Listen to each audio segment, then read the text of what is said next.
Oh, awesome. Hey guys, so I am live. I've decided to pop in today to keep going with this live drawing over here. What's that noise?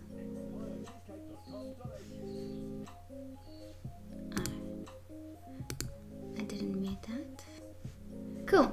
I decided to pop in and do the rest of this live. So I was going to do this PanPastel demo not live. I was just going to do it in my own time. But I thought that if I was going to get started now, I may as well pop online because I know a lot of you are online at the time that I do the stream. So usually I start about an hour before now, but I've decided to give it an earlier go. So hopefully the audio is all good and you guys can hear me just fine. So I'm just going to carry on with this. Part 1 is already available on my YouTube channel, and PanPastel is just going to have that on their YouTube channel as well. And you guys can follow it along from there. The description tells you the materials that I'm going to be using, and it also tells you the colors that I use, the PanPastel colors that I use, but not necessarily the colored pencil colors that I used. So I actually just need to get my, oh, here we go. So this is what I've managed to do so far. So we've gotten the most of the iris done, and now we're going to start doing the detailing around the eye. So we're going to start with the rest of it. So the iris is done like that. So all of this as it is now is what we managed to do in the part 1 tutorial.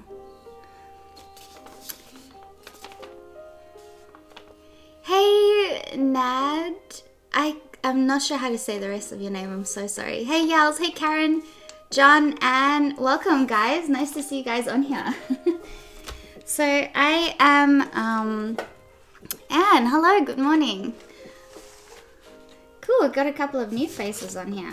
So I haven't planned the stream, I only just decided right now that I'm going to do the stream.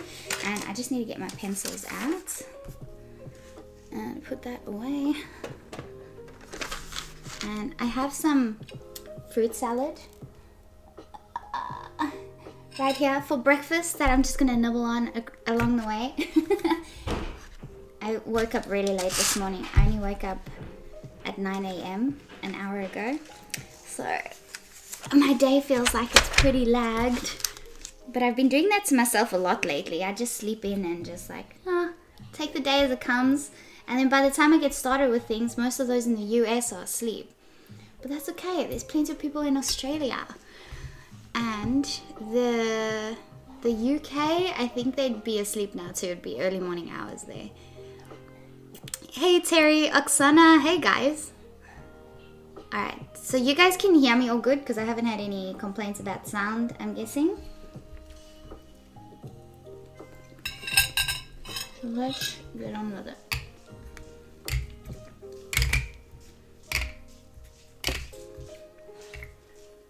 And yeah, that tippy tip sound is just the dogs. And Taylor's nose has gone completely pink in the winter. Hey. Look at that pink nose. Oh, okay. Ooh, Anne's jumping straight into the questions. Do you always need to spray fixative before you start with colored pencils? Last week, I'm sure you didn't do that before you started with the details in the iris. No, you don't need to spray fixative before you do pencils. You can get straight into it. If you have like a lot of PanPastel layers on, and if you put your hand over it and it feels like it's moving around, then you probably want to, you can still use your pencils over the top, but you probably want to seal that in so it doesn't move around under your hands too much. But pencils and PanPastels mix in fine. You don't have to seal the PanPastels in first. If I'm doing a wide area first, like the skin over here, if I was going to go in with pencils here, then I probably spray this with fixative first before I went in with the pencils. But no, you don't have to spray it with fixative before the time.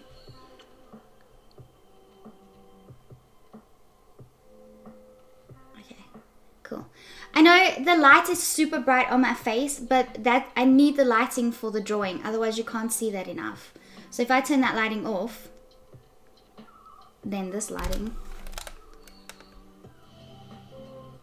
Yeah, so I really need the lighting, so I'm sorry if I look like super white. It's just the way it is.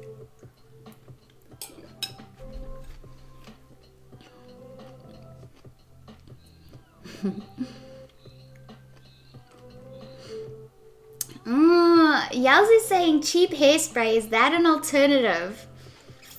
It is, but I wouldn't recommend you do it because hairspray is going to yellow your paper over time, and it is not archival, so it's just not something that you can use with your drawing. You can use it if you really need something and you don't plan on giving your drawing away to anybody, or if you don't plan on, you know, selling it or something.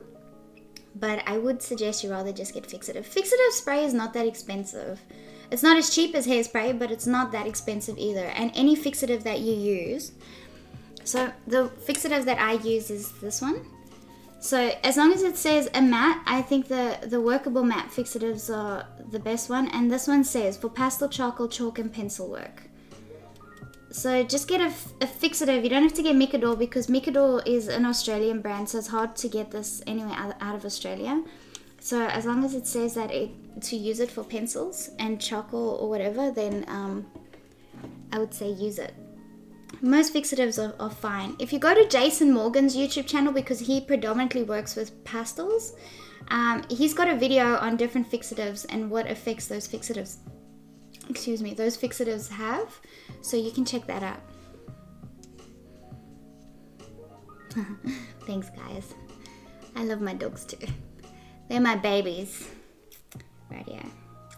Okay, so I am just gonna, I don't have my reference on my screen. Let's get that quickly.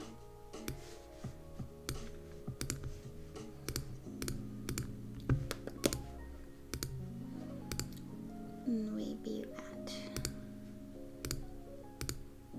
Here we go. Cool. That's better.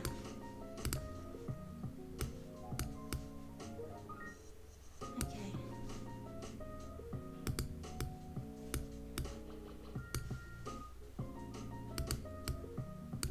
Right here. So the gray in the eye here, to you it might seem like it's pretty dark already, but it's actually not. It's nowhere near dark enough. It actually needs to be like super. How about we compare it like that? So that's a good way to see. We still need to add quite a bit of like a pinkish color over there. And over here. So all this side is semi-okay, I'd say. It just needs the details of the veins or the blurriness. This side needs to still be more pink. So it's always good, I think, if you have a print that's the same size as your drawing, or drawing that's the same size as something that you can print off on your printer, and then you can fold your print and you can just compare like this. You can just, it's a nice close way to see if your values are dark enough or if they're not dark enough.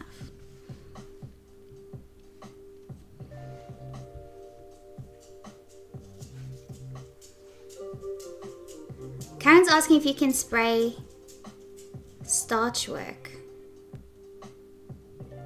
Have you ever tried making a texture drawing? I don't know, and I haven't, no. Terry says, Shell, I love your pups, they are too cute. But I use fixative on I use fixative on my metons after using pastels and it stained the paper. Even pencil wouldn't cover it. Do you know why? So you use fixative on your metons touch paper. When you say stained, did it make it, there's the other one. Did it make it, no, that's mine, thank you. Go lie down. Did it just make the paper darker, or did it almost like, because I know if I use fixative on the black metons paper, it gives it like a hazy look, which is very annoying. Is that what you mean? Does it give it like a hazy look?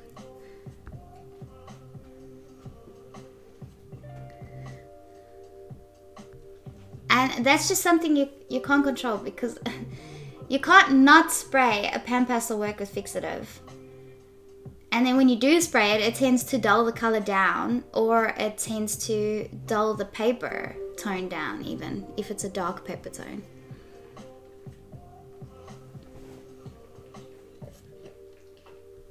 Hey, yuck. No.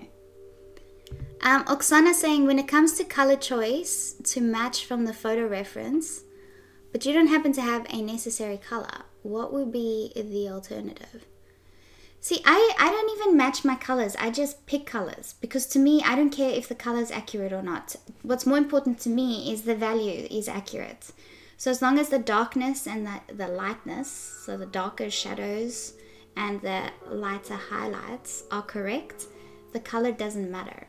Because if my colors are off slightly, if at the end of my drawing I'm not comparing my reference to it anymore, and I'm looking at it and the values are correct, it's going to look realistic and no one's even going to know the difference. So color is not as important to me anyways as what value is. Value and highlights. So I don't pick my colors accurately. I just pick them as I see them and make sure that, because PanPastels are pretty cool because they have the color and then they have a tint of that color and then they have a shade of that color. So they have that color, they have a lighter version which they call a tint, and they have a darker version which they call a shade.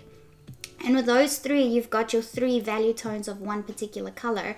And because you can just mix PanPastels with other PanPastels, there's no limit to the amount of color variation that you can get from them. So those are the important things. As long as you can get the lightness and the darkness right, the color doesn't matter so much. So I pick my colors from my eye. So usually I would take my reference photo to where all my equipment is, which is in the garage, and then I will look at my reference photo and then I'll sort of just pick colors like that.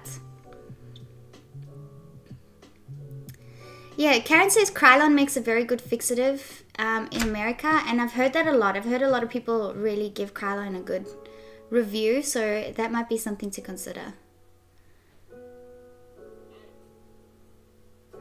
Susan, hey Susan, she's like, I came to see the eyelashes. Cool, we're still not getting there though. So now we're gonna do the details on the inside of the eye.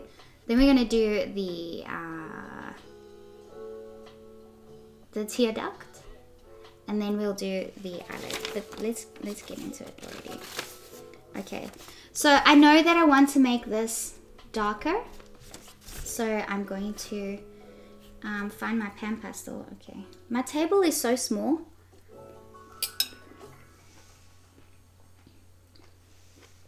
I have nowhere to put my salad on my pencils.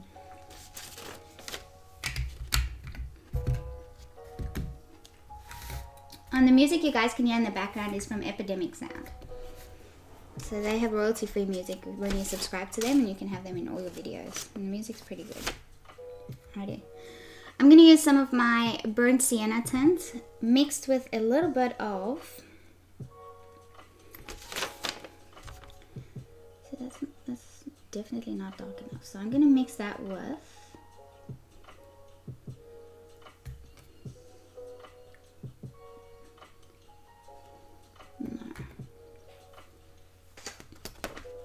So really, I need this color, the burnt sienna tint, in a bit of a darker color. That's okay. I'm not going to do that.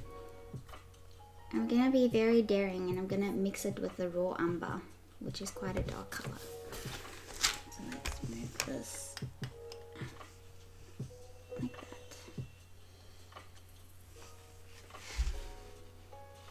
that. Rightio. So when you're mixing two colors like this, you can mix it onto a sponge, which I don't have. Or you can mix it on here. So I'm going to mix it on here, on the actual eye, and it's going to look a bit scary, but if you don't have the confidence to do that, then mix it on a sponge first. So if you have another soft tool sponge or whatever, you can dip your palette into the color that you need, and you can wipe it onto your sponge and mix it on the sponge.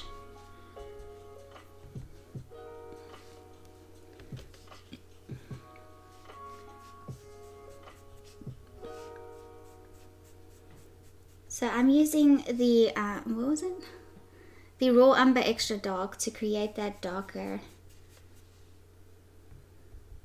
value under the eyelid because it's got a shadow there. And the little veins in that you do very last because that's just detailing you can do with a pencil.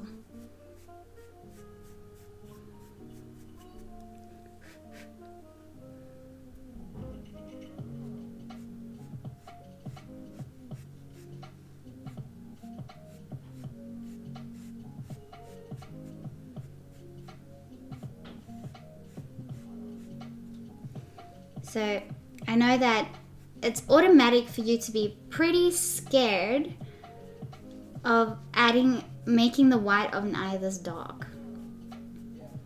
But that's why it's good to have a reference so close by, because then you can't fool yourself or your brain can't fool you into thinking that you're going way overboard with your colors.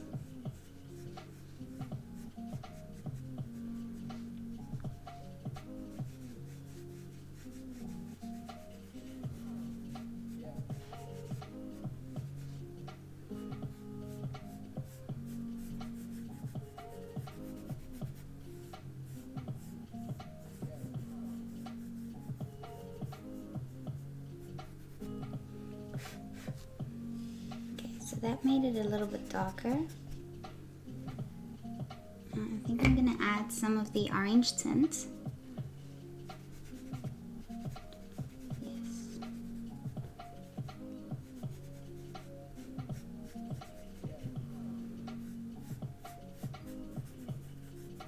The eye is a little bit bloodshot, but I don't know if I want to go quite as red.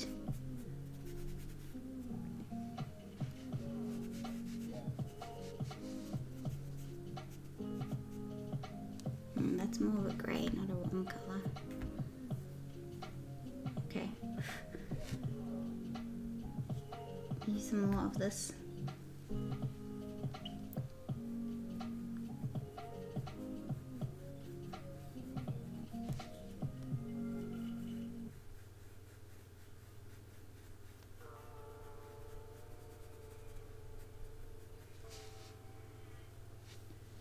So the outside, like, rim around the iris is very soft. It's not like a very specific line.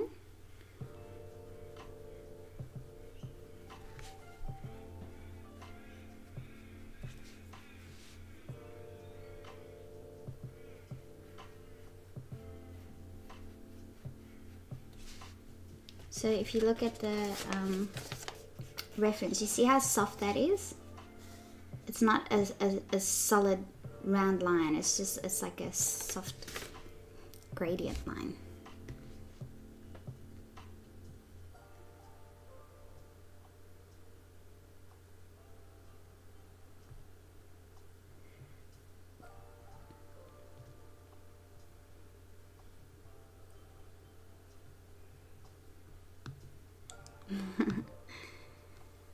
Hey Peggy, hey Shadow Panda, hey Lynette. Oksana says, awesome, thank you so much for valuable info. Karen says, working by matching value takes a lot of pressure off. That it does, it takes a lot of pressure off.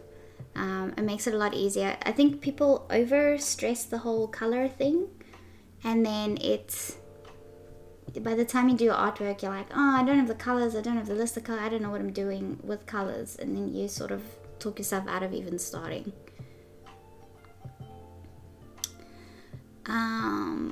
Hey Clarice. Edward says, hey, I'm late. That's okay, you're not late. Gadi, hello Gadi.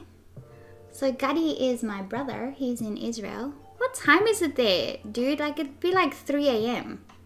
2 a.m. 3 a.m. It's 3 a.m. there. How are you still awake? I'm glad he could help you, Gadi. All good. Majin says hello. Hey, Majin. So nice to see you.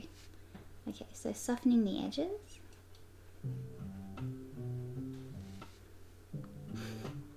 Crazy. 3 a.m.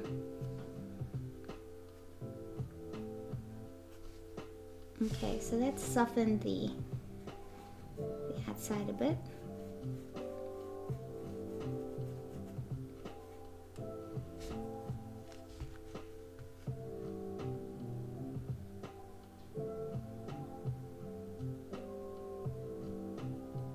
Ah, cool. Karen says if you ever get a chance to see a blown up photo of an eye that is really good quality, you'll see that the white of it is actually a very pale blue. Yes, I believe that. Hey Jocelyn, welcome. Okay, so I'm actually wondering if I want to go ahead and dive in with my pencils. I'm quite tempted to do that.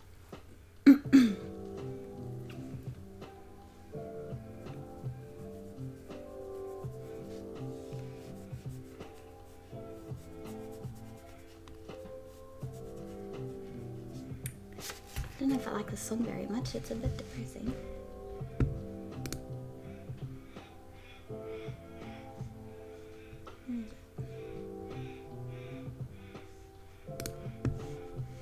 Let's go next.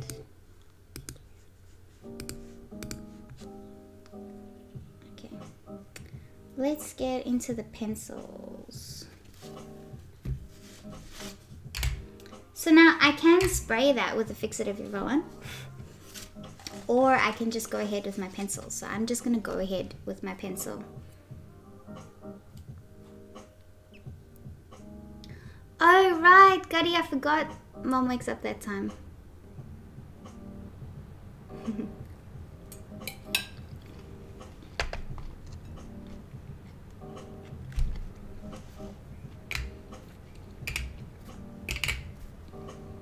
Sorry guys, I should have eaten my breakfast before the time. Okay. So, it's more of a brown than my one. But I think I can just add that with my pencils. So let's see, I think actually my cinnamon, so I'm using my set of Polychromos pencils. I'm going to use the cinnamon number 189. Excuse me. And the paper I'm using is pastel matte paper, so it's got a texture to it. But you can even blend your pencil colors in with your soft tools. So let's say I just wanted to add like a glaze of this color as an example all over this part of the eye.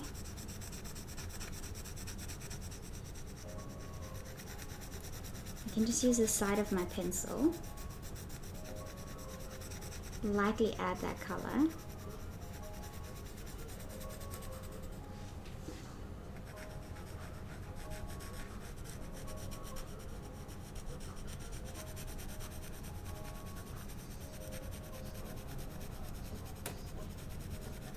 And just because you're using PanPastels doesn't mean you have to use pastel pencils. You can use your oil or your wax-based pencils. Wax-based pencils on sanded paper though can create more of a texture than less of a texture, especially if you're not using solvent. So I would suggest that if you are going to pick a pencil type, to pick oil-based or pastel pencils before you pick your wax-based pencils.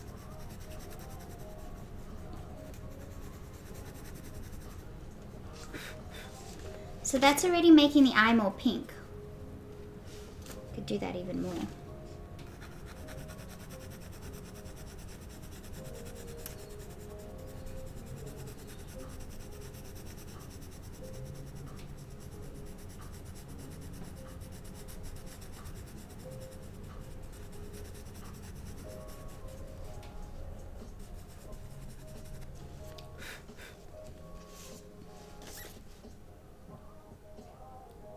It's getting there. And then on the, I think I'll go with this. So I'm going to use the, I don't know how to say this, Caput, C-A-P-U-T, Mortuum, M-O-R-T-U-U-M, 169, which is quite a dark color. But this is the perfect color to put like a glazed effect just under the eyelid.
getting better.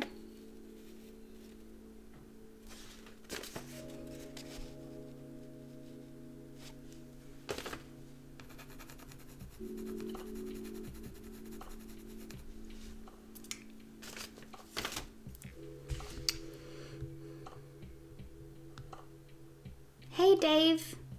Dave Randolph, hello. Hey Shaldine, I was in the live stream chat when you were with Lisa from Lock Creek I On. Yay! I'm glad to see you on one of my lives. Welcome. Hey Robin. Robin says, didn't know you were streaming, neither did I. I just randomly started a stream.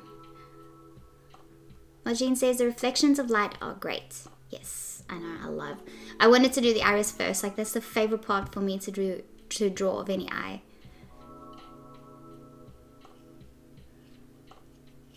Dave's asking, how did I get such an accurate sketch? I transferred the image. Jocelyn saying, what made you choose not to use a fixative? Because there's not a thick layer of PanPastel, so it's not moving around all that much. So I'm okay with not using a fixative.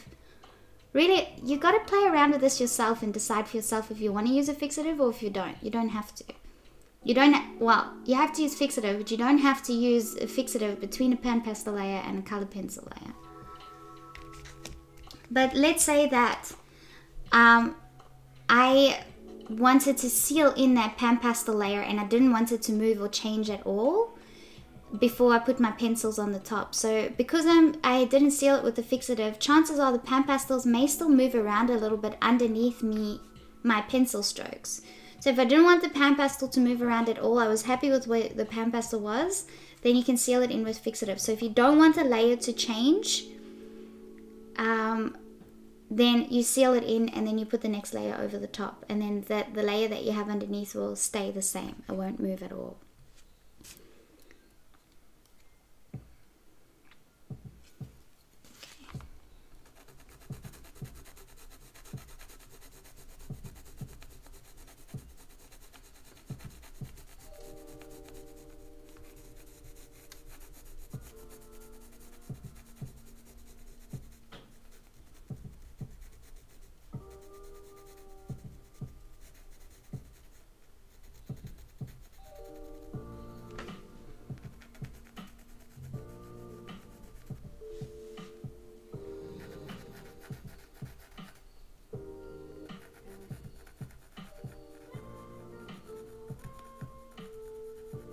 There's actually a distinct line just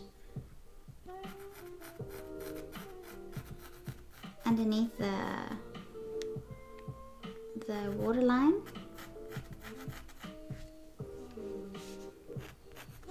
Very light to there.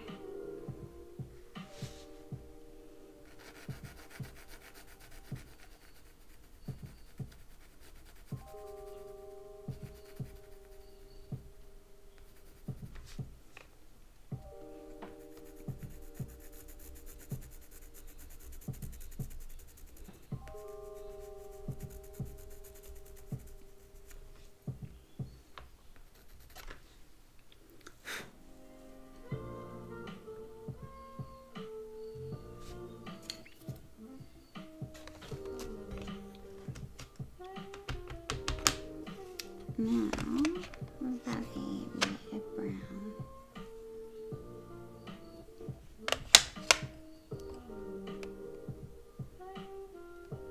Okay. So, also looking at my reference, there is a bit of a moist part over there. So I'm going to use my ivory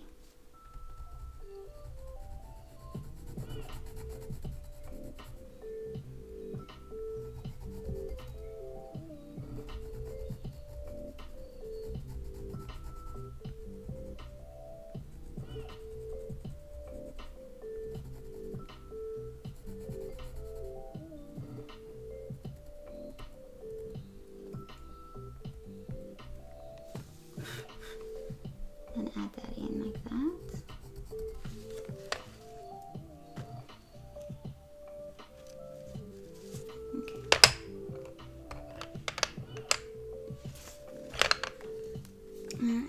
to be even darker still.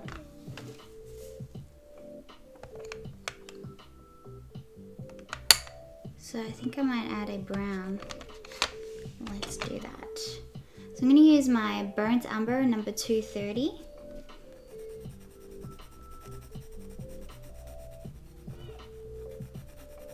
That's better.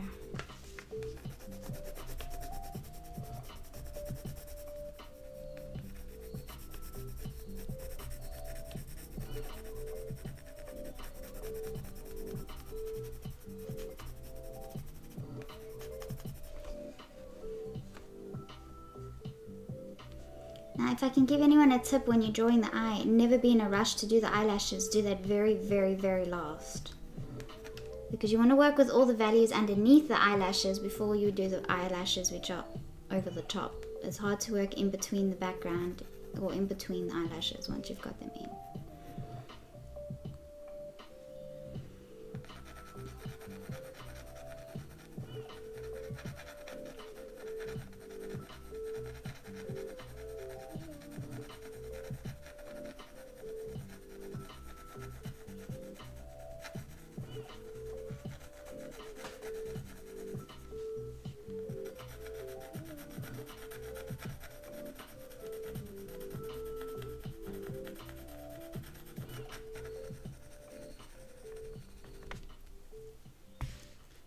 Maureen.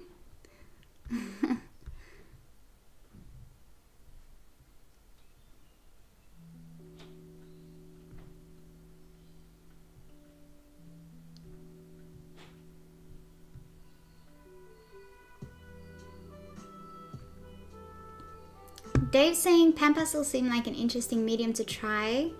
If I was to buy a set, which one should I get? If I had to suggest a set, I would suggest the painting set.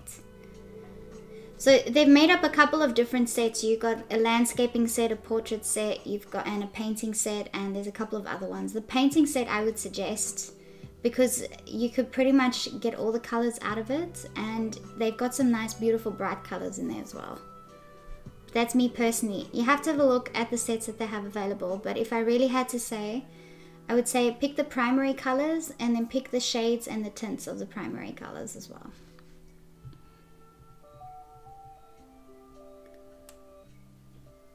Hey Eric. Oh snap, the eye is progressing.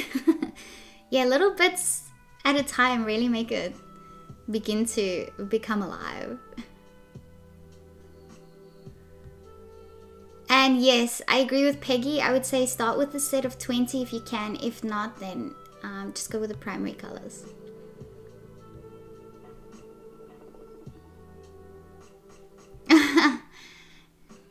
My mom says hi. So Gutty, he's my brother, and yeah, my mom's getting ready for work now.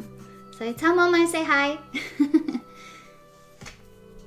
Okay, let's.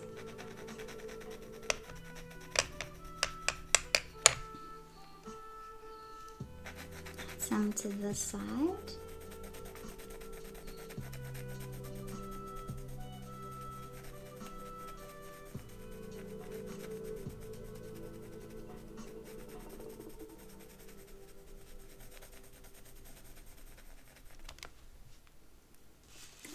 Beautiful. Now you can see a bit of a texture there, so if I really zoom in, you can see the texture over there. So you could, if you wanted to, because it's a sanded paper, you could still mix it in. You could smooth it out a little with your soft applicator tool.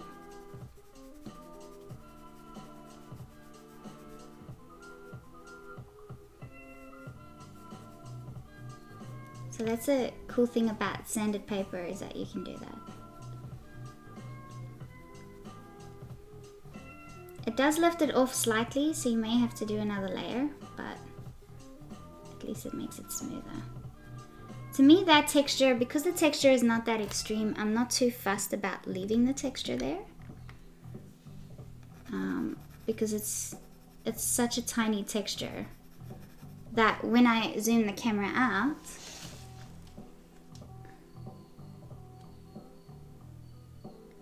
You just don't see it.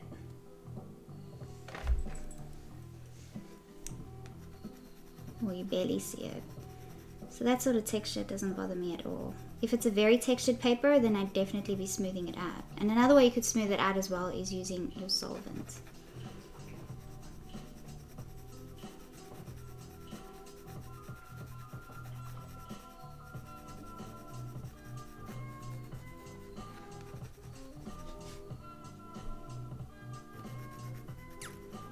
And that also lightened it up a little, so just be prepared that you're gonna have to do a couple of layers if you want to keep the same intensity of color.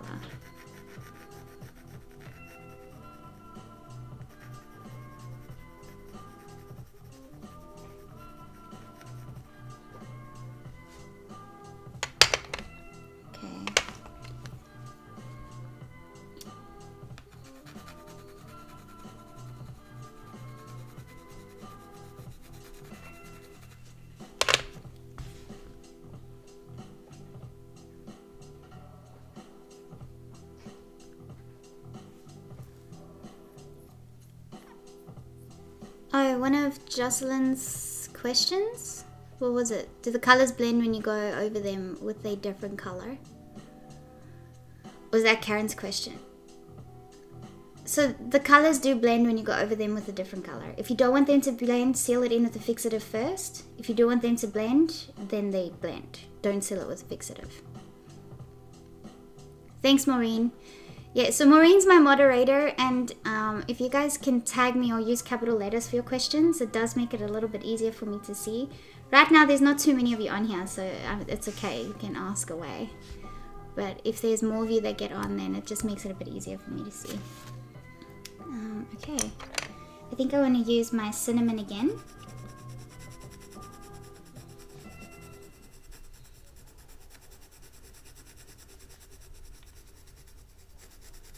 And then I'll probably just about be ready for the veins, I think.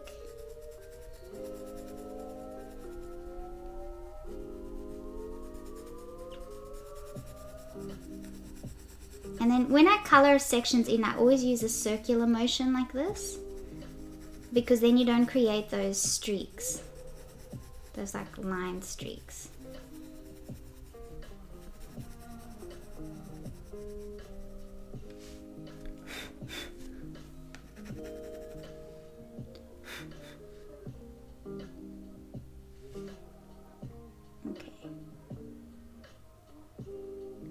Going to be really cool, because when we add the veins now, it's all of a sudden go from looking cool to looking extra realistic. And with the veins, you want to be careful. You don't want to go too thick, because they are so tiny. You want to make sure you keep your lines thin. Tyler, stop licking, please. Thank you.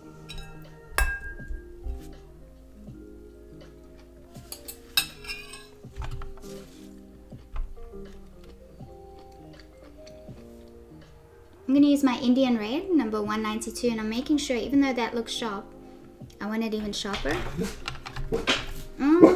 Okay, I'll be right back. There's the delivery guys here.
Radio. I didn't stop the stream. I almost stopped the stream, but I realized if I stop the stream, I have to start again. I can't pause this stream. So, that's them sorted out. I just muted you so you didn't have to hear all that barking. But my mouse appears to have stopped working. Oh no, there it is. Hey, mommy. So Shani's on. That's my mom, obviously. Renee Cash, your artwork is amazing. I never realized you could do colored pencils over pastels. Yes, you can. Okay, so let's keep going. So I'm sharpening my Indian red. And the sharpener I like using is the Derwent hand crank sharpener. So this one's really great for pastel pencils and pencils. And it creates a pretty insane point. So it's a Derwent hand crank pencil. Yes, mom's coming to visit me in a couple of weeks. 2 weeks? 2 weeks time, mommy? Yes. So she's leaving on the 6th of September and she's visiting my brother first in Perth and then she's going to come and visit me. And yeah, I cannot wait. I haven't seen mom in 3 years, so I'm super, super stoked. Okay, cool. So I got this super sharp point and I'm going to create little squiggles, but I'm not pressing hard and I might actually zoom in.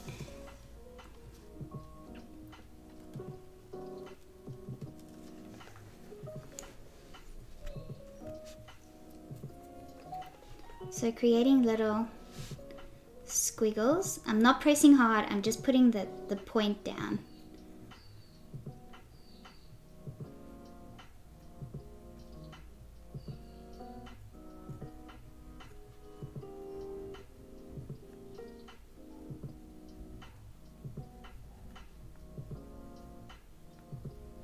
It's not very dark. It's very subtle. Subtle enough for you to just see the pattern.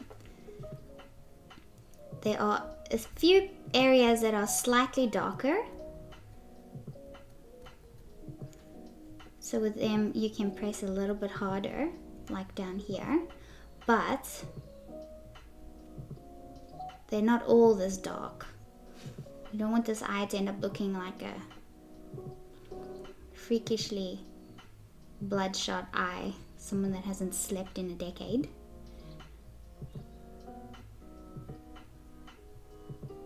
And I actually just gonna twist my pencil, create little squiggles.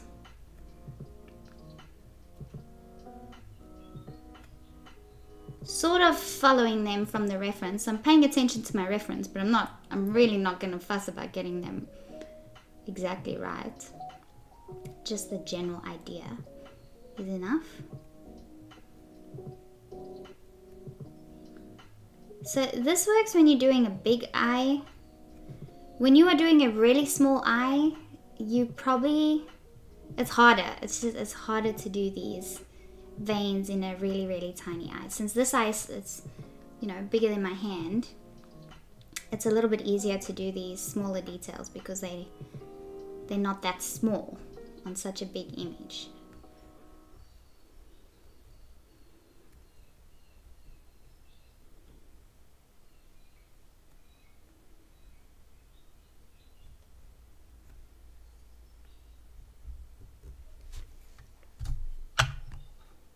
Mom, why would you say that?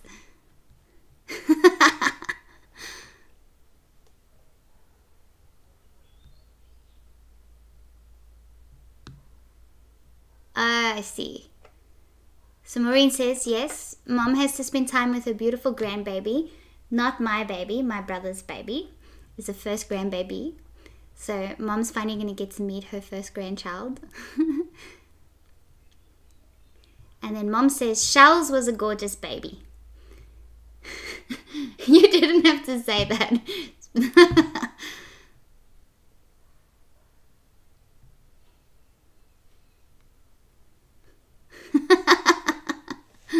No. No, not my baby. My brother's baby. No. Yes, my brother and sister-in-law had a baby. A baby girl named Rosabella. She's so cute. Oh my god.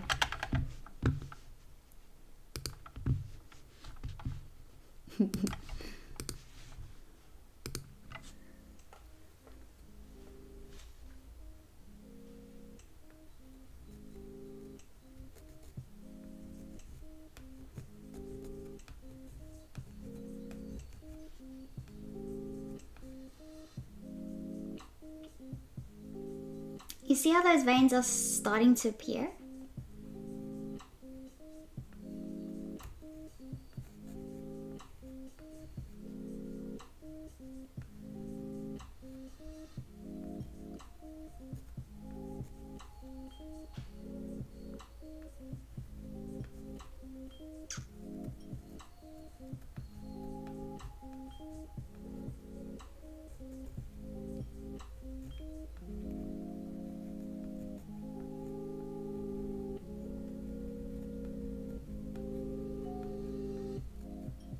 Isn't it amazing how tiny veins can be and that they are just all those little blood vessels running to the iris of your eye so that you can see.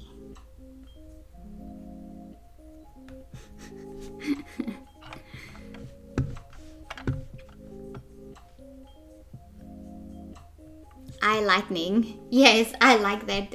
Hooks.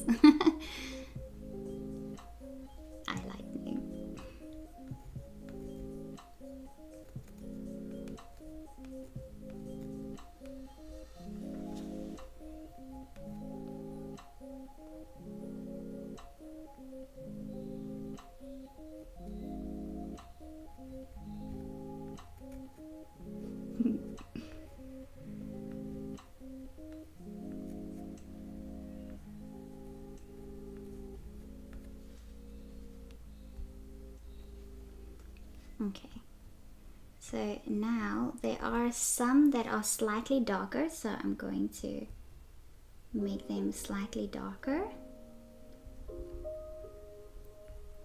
Just some of them, not all of them.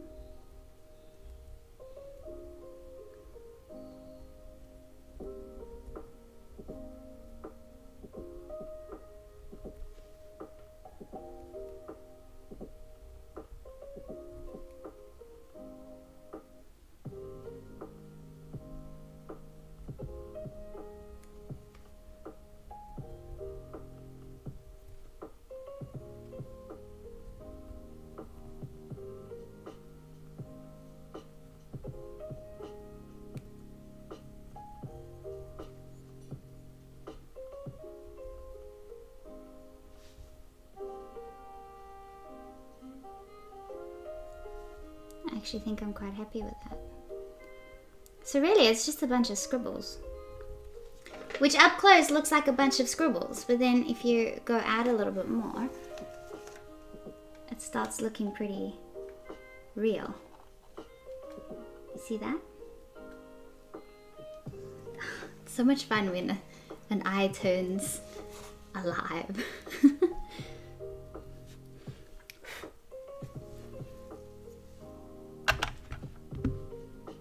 Thanks, Mom. Exactly what I just said.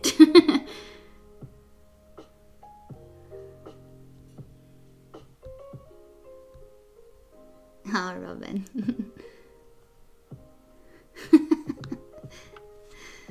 Oh, dear.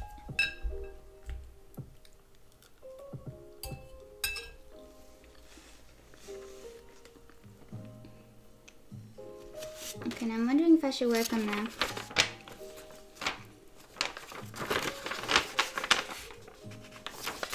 This part of the eye is pretty cool. This part here. Because it's more highlights than it is details of veins.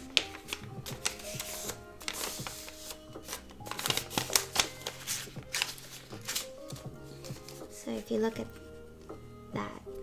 So I've kind of got the highlights there. I just need to work on them a little bit more. So let's do that. I'll put that there.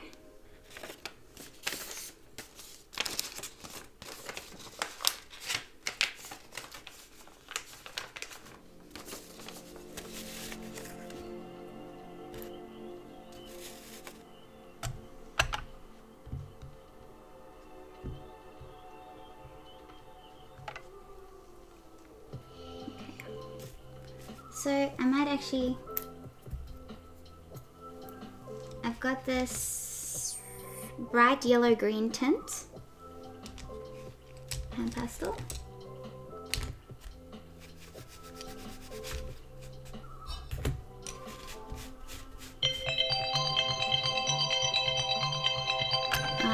Just hold on, I gotta take this.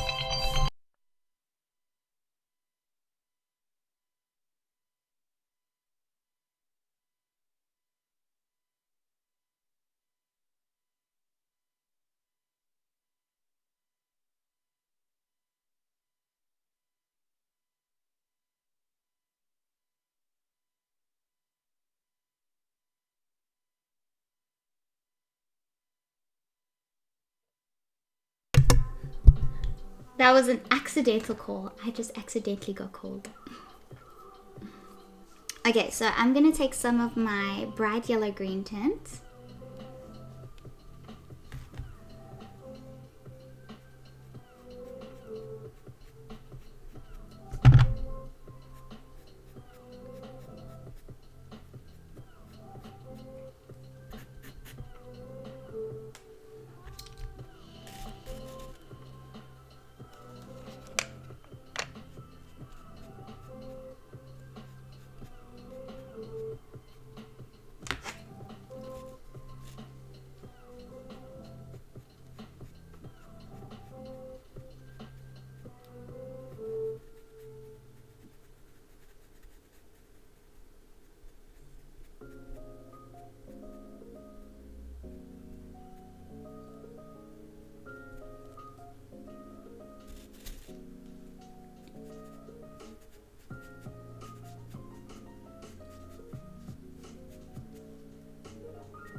That's pretty cool.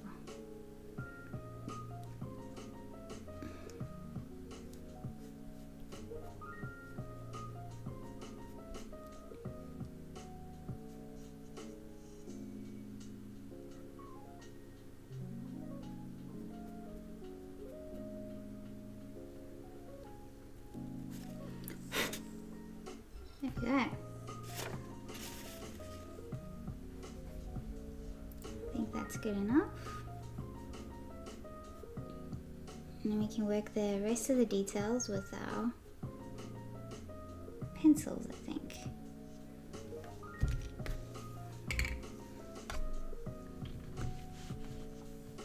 Hey Michael. Hey Patty. Hey drawing boss. Welcome.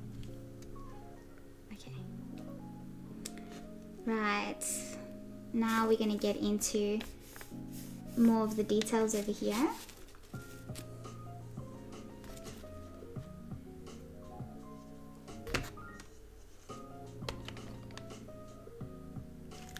I'm going to use my burnt umber number 280.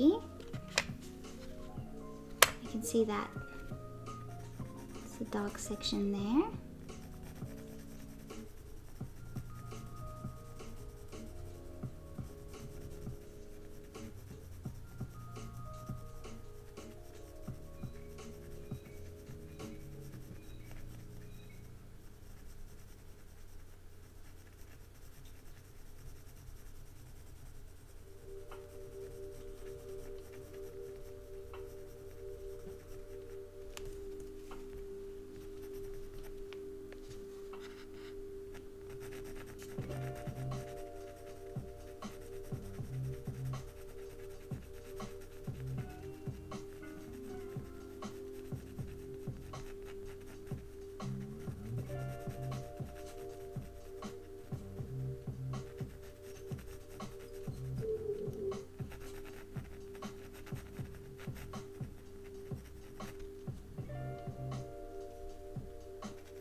use some of my dark sepia just to fill that part of the iris in.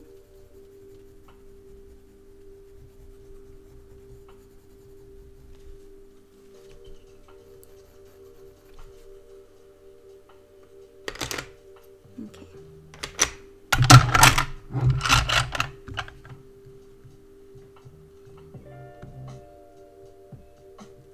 Hey Charles. Hey guys.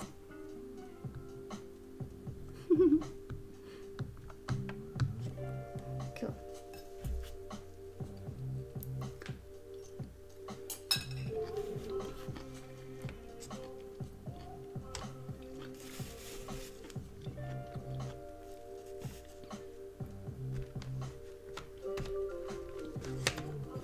I'll actually take the dark sepia. I've already forgotten how to say that. Number 175. Sepia.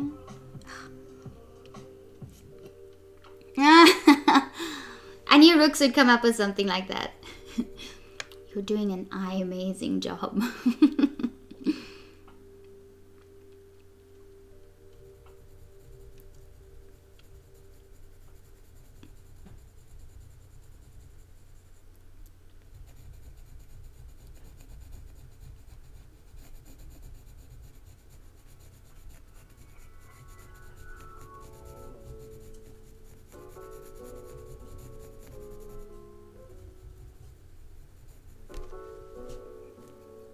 Okay. So let's get in here with the Indian red, number 192.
I think we're going to come in here with a blue, a bluish greenish color, and a white just over there. There's more variations of green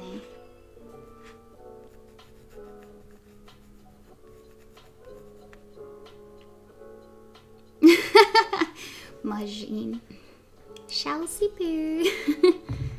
Oh. I got that so wrong. CPR is how you say sepia. Oh my god. Thanks, Majin. I don't think I'm gonna forget that one now. And you know the drill. I think I've been told numerous times already of my live streams how to say it, and I forget again. Oh dear.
getting there. So those veins are appearing.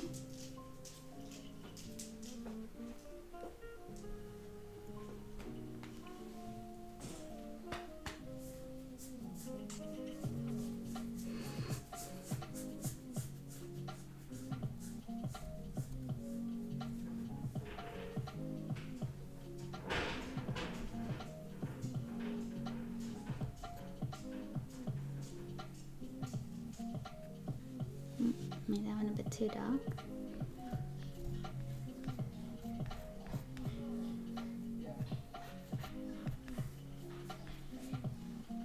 Okay.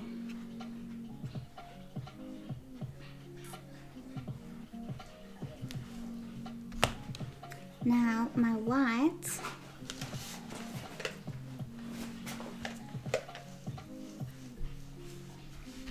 Let's put some white here.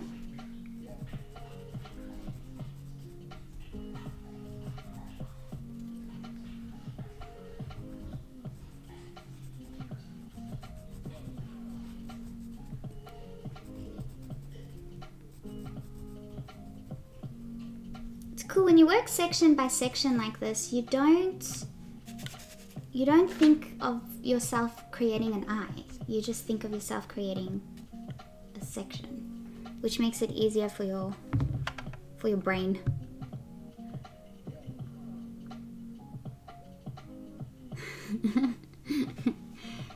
Rick's.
Okay, I think I need a blue.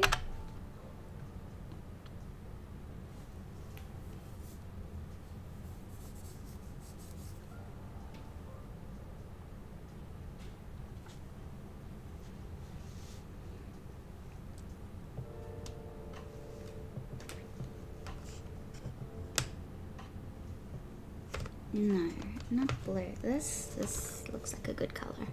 So light phthalo green, number 162.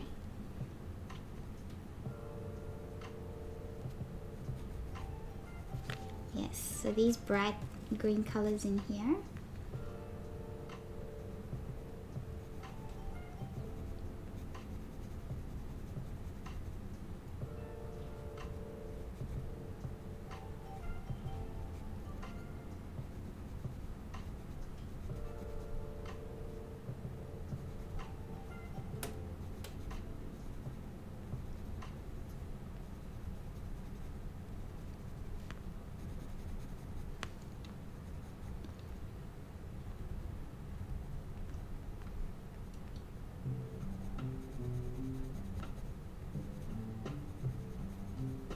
They are reflecting into the highlight of the eye a little.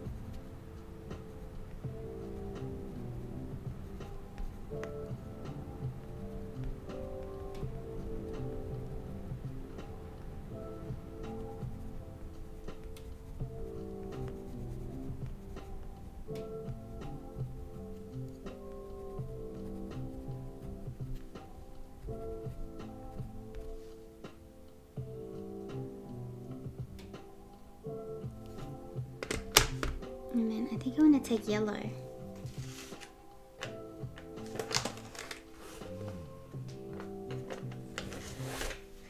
So some of the light cadmium yellow, number 105.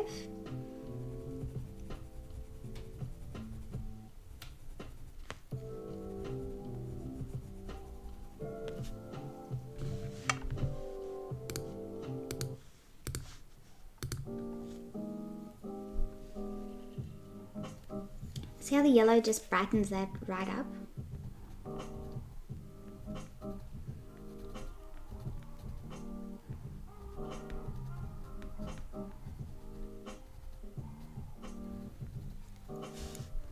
I think I'll even add some of the yellow.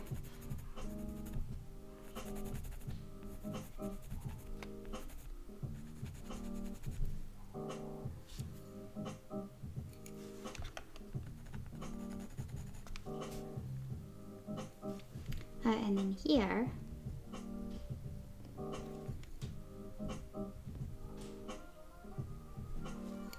just there. I mean, mine a little bit too long, but I can fix that.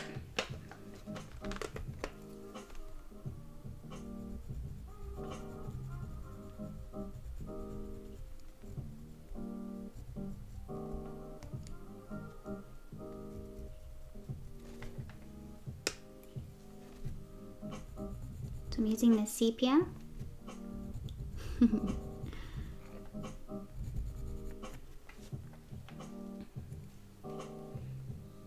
Okay, now if I take a proper look.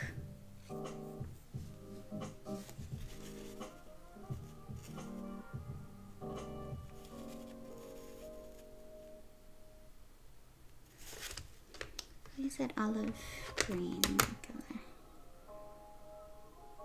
Go chromium green opaque and create almost like a glaze over here with this color.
Okay. Work on this section. And I'm going to use the Caput Mortuum number 169.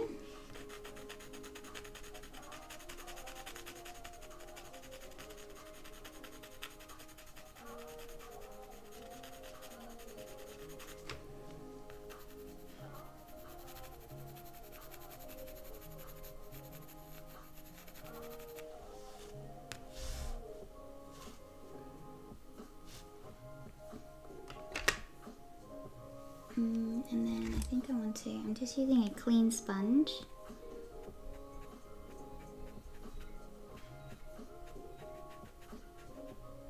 to blend that smooth.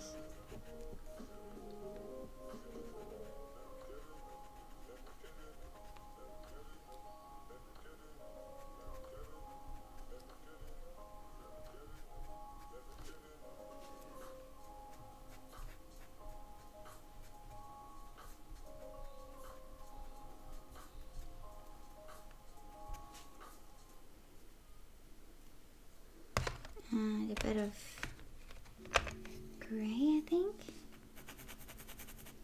Using a bit of the cold grey too.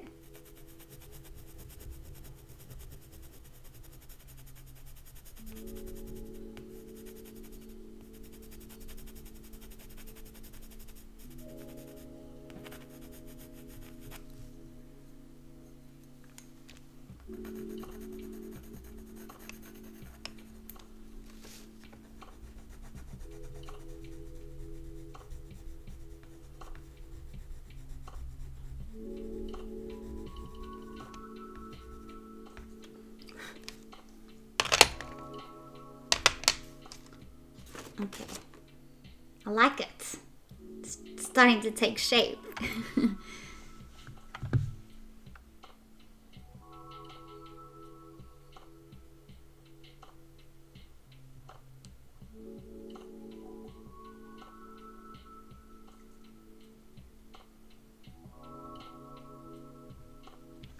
Why is Margine going ay? Did I get it wrong again? Or is it for Rooksy? So Rook says some of my jokes are just so cornea. Yes, I actually still laugh at cheesy jokes like that. Hey, Ryan. Welcome. I don't know how to say your name, but welcome. You're new here. Good to have you. Hey, Vania. There's a couple of newbies on here today.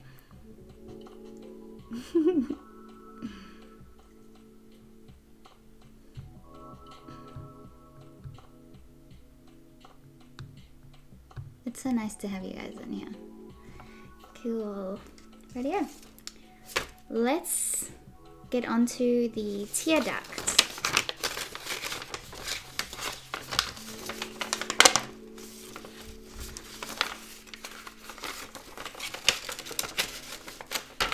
What have I done?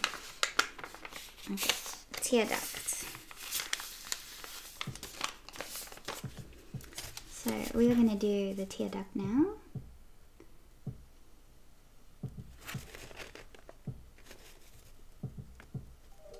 So the colors are closer. Not perfect, but as long as the values are good, I'm totally chilled with it. Could even be more orange, really.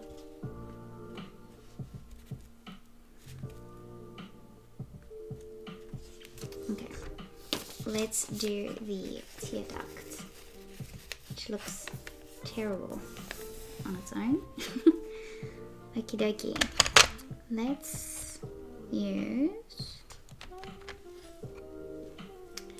some of the Sanguine number 188.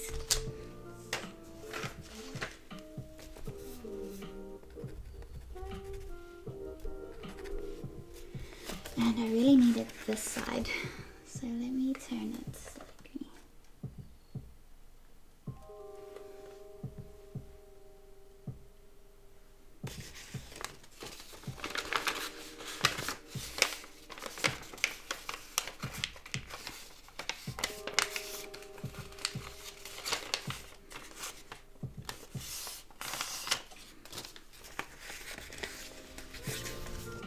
There we go.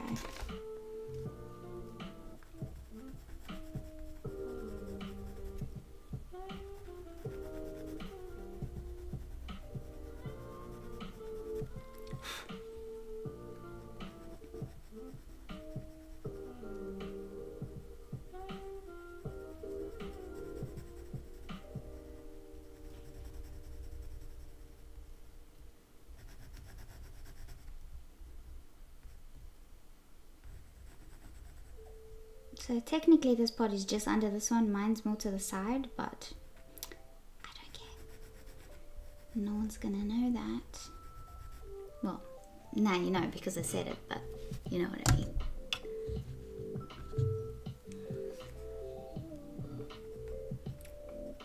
Being slightly out of place there is not gonna make the tear duct look abnormal.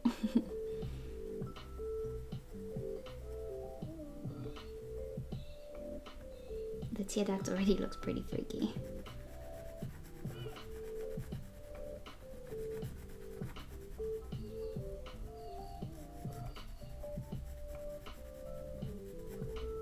not pressing hard if you're wondering. The sanded paper just grips the pencil very well.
Rick says your next drawing should be an eye chart, then hang them on opposite sides of the wall. That'd be freaky. Okay.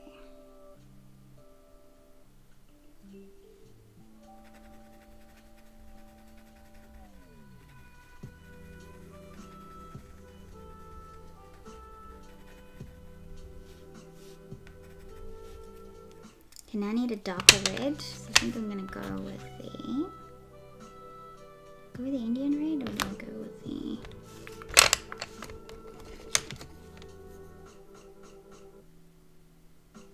another Indian red?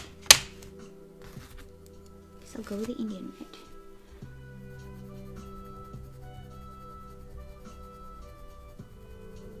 So now I'm just looking at the darker areas.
wants this eye drawing, I'm willing to super chat it if you want.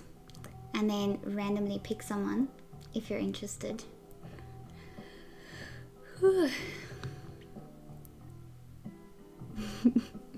I don't know, it would be a bit creepy having this in your house. Having an eye just stare down at you. But if you're going to try this tutorial, then maybe you want the original.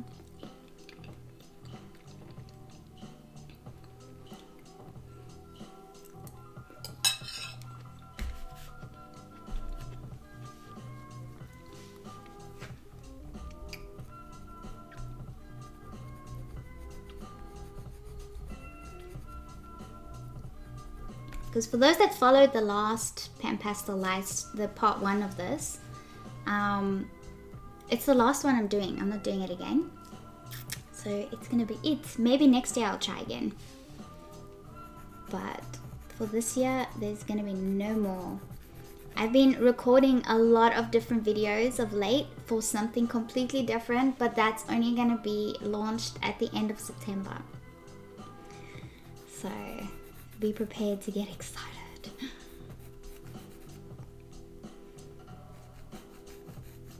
It's very, very different from what I've been doing. So you can't, I don't know what anyone will be expecting, but my channel is going to change. And that's as much as I'm going to say about it.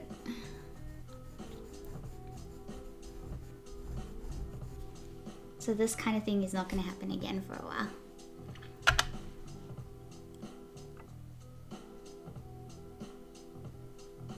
Hey Gail, yeah, I just randomly started live streaming, so no one got a notice.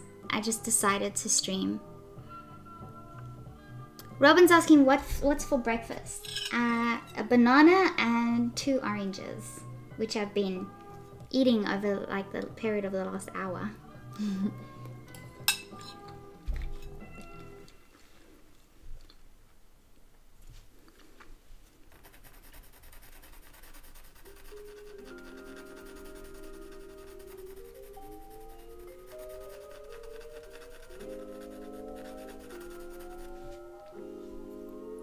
Okay, that's looking really cool.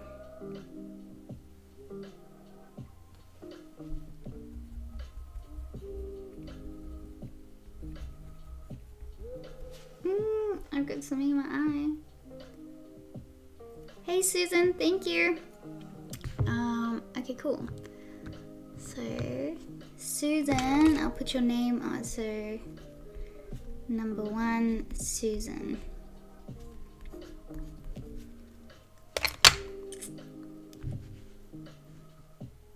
So Susan, you're number 1.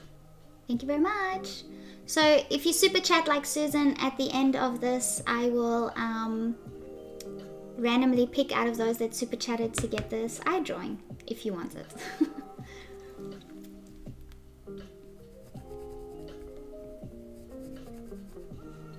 Actually, while we at it, I'll pick 2 winners. I'll pick another one for the last one I did. So I did the PanPastel Rose, for those that remember. So that's this one. So I will put the eye as the first one that I'll pick randomly and the rose as the second one for those that super chat if you want. So the super chat is just to help me cover the postage because I don't want to be out of pocket with the giveaways. So we'll have those 2 go up. And only those that are watching right now have the privilege of seeing this, but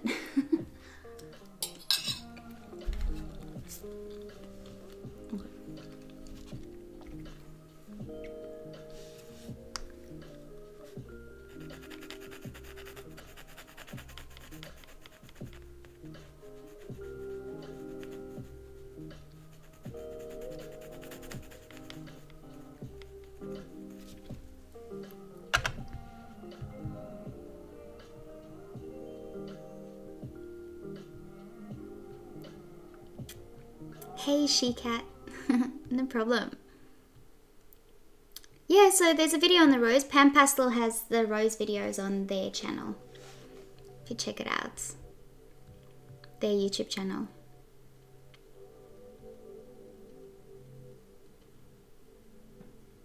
And yes, PanPastel will be getting these videos on their channel as well. And it will stay on mine.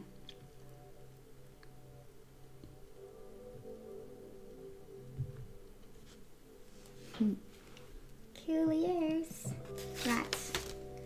Let's turn this back. Oh my god, it's starting to look so real.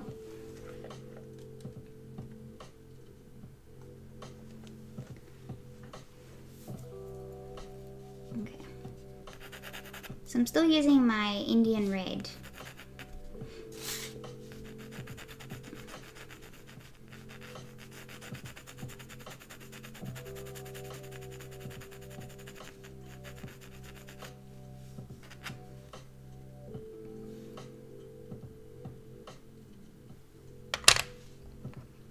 I think I want to use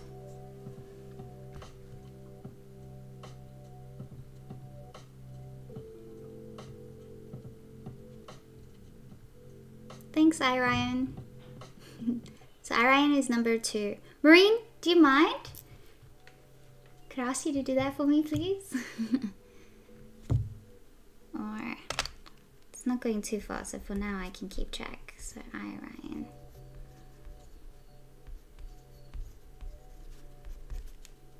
Number 2. Linda. So her name is Linda. Thanks, Linda. Yeah, that's a thing with YouTube names, obviously. How am I supposed to know? But a lot of people prefer to keep their names private, so I respect that. Thanks, Maureen.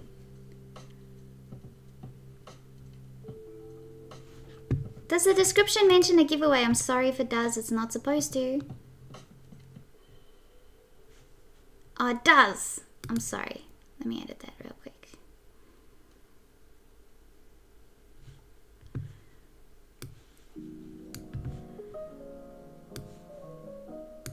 It does.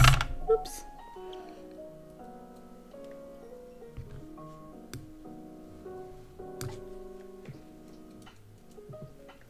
I didn't read that properly. There we go.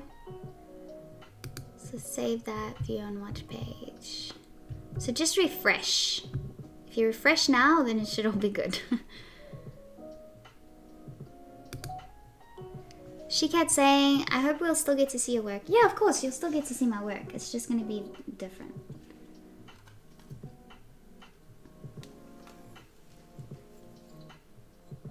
Okay. So I'm using the Light Flesh number 132.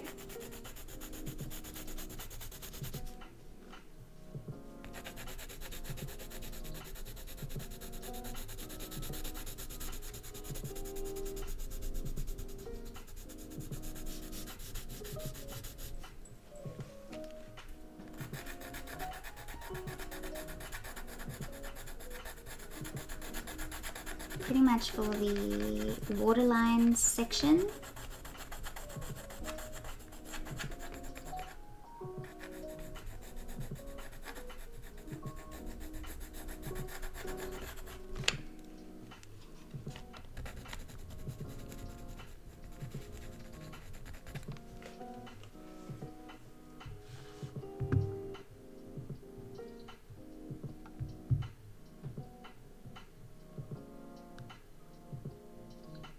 Oh, and yeah, Lady Marigold, I'm doing I'm giving this eye away today, and the last PanPastel demo I did of the rose. That drawing. The drawing of the rose I'm also giving away. Exactly right, Karen. Drawing is good. Different is good. You have to stay fresh.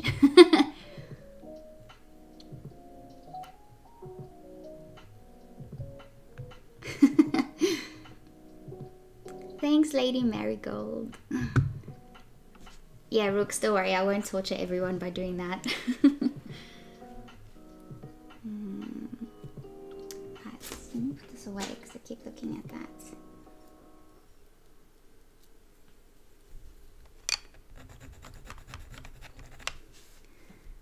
Okay.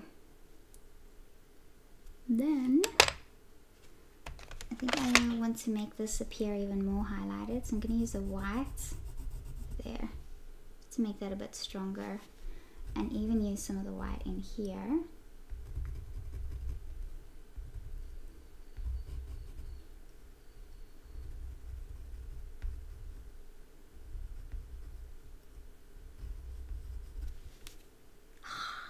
How cool is that? So it's not actually that highlighted, but I love to make the highlights in the eye super highlighted anyways, because it adds such depth. Or yes, it does. It just adds such a sense of realism to it.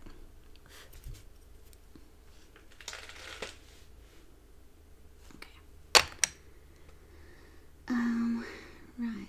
Now I don't really want to do the details of the skin. I just want to do the lashes and have the shadow under there. So I think I'm gonna do that. Okay, I should probably do the details on the top eyelid at least.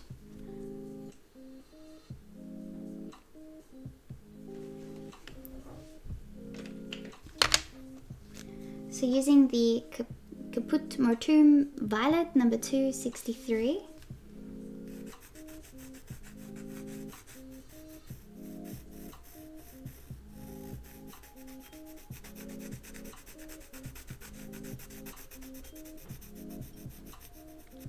This is such a hard angle for me to work at because my page is stuck to my board. I can't just turn my drawing around because it needs to stay stuck to the board so that you guys don't get dizzy watching it on camera.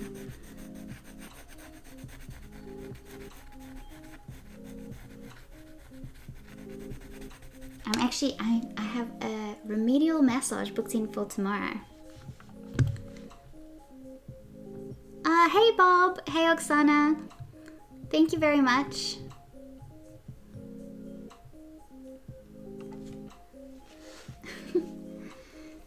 Hey Heather, haven't seen you for a while. Were you on the last one? I don't think so. Nice to have you. What was I saying? Oh, I'm going for a remedial massage tomorrow. I can't wait. I feel like I have in my right shoulder blade, because I have my arm at an angle like this for quite a few hours a day. My shoulder blade, when I go back like this, it's like, it kills. I feel like someone's pushing a pin in there. So I'm gonna get that fixed tomorrow.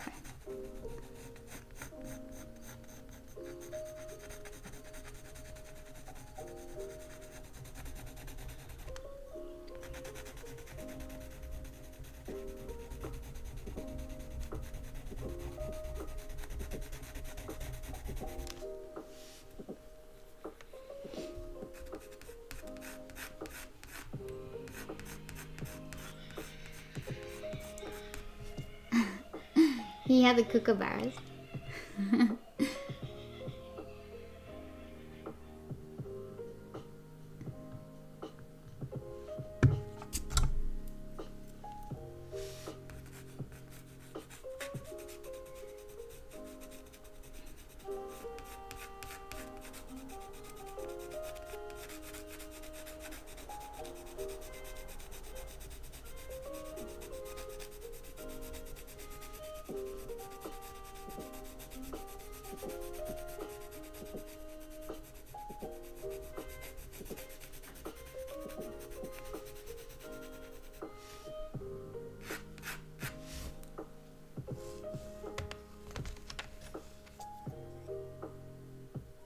Using my sanguine again, except I'm going to sharpen it.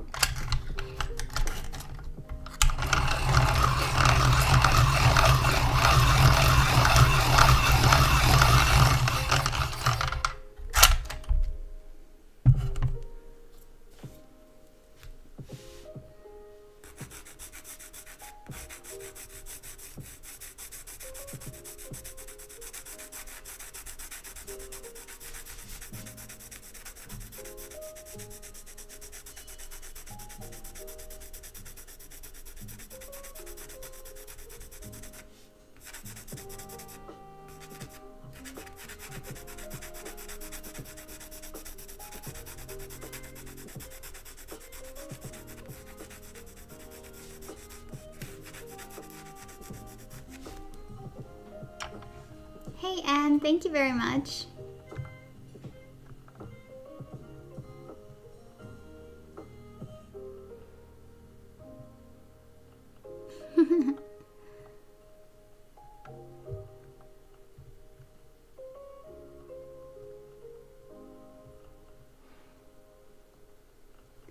She Cat says, just a tad advice. I thought the same with my shoulder for years. It turned out to be a nerve and disc in my neck.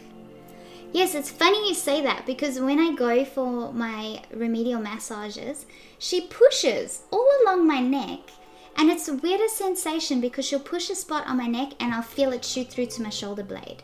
It's the strangest thing. She barely really touches my shoulder blade itself. It's all my neck. My neck and over here. It's crazy.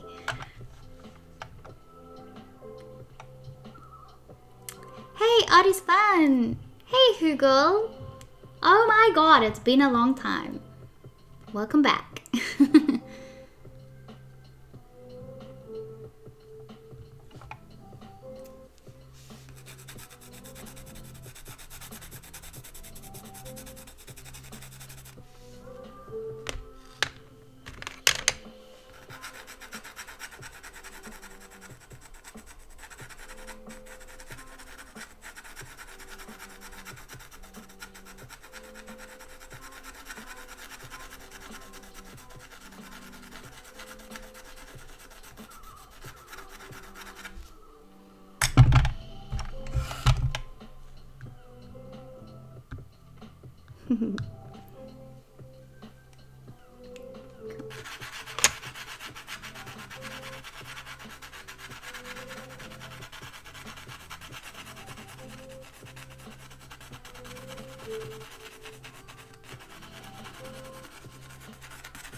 I'm just adding a little bit of texture around here just to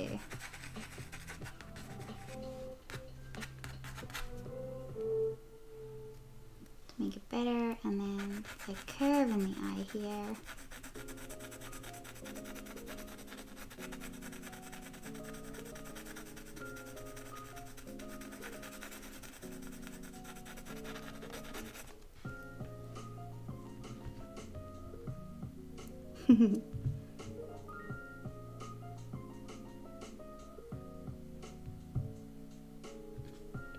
Thanks, She-Cat. I appreciate that very much.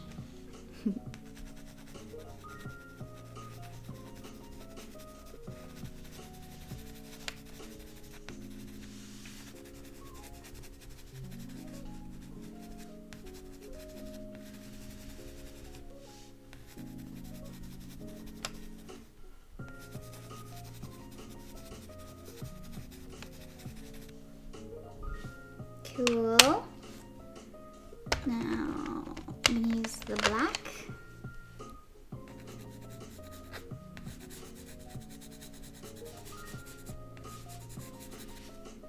We're almost getting to the lashes. Almost. Just gonna create little circular strokes. So it just looks like she's got a little bit of eyeshadow on the top eyelid.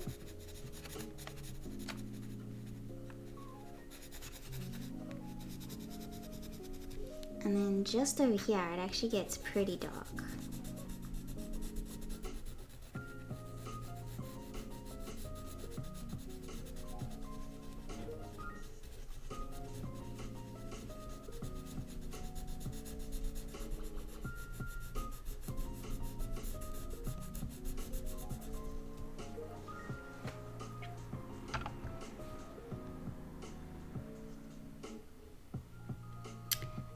Hugel's asking, anyone use the Derwent Pro color pencils yet? Debating buying them or waiting for the new Lightfast ones out next week. Lisa just did the new review on the new Lightfast ones. I don't know if you checked that one out, but I have not used... Wait, I used the Pro color on one of my giveaways, I think. But yeah, I'd say check out Lisa's channel. She'll give you a thorough review on those.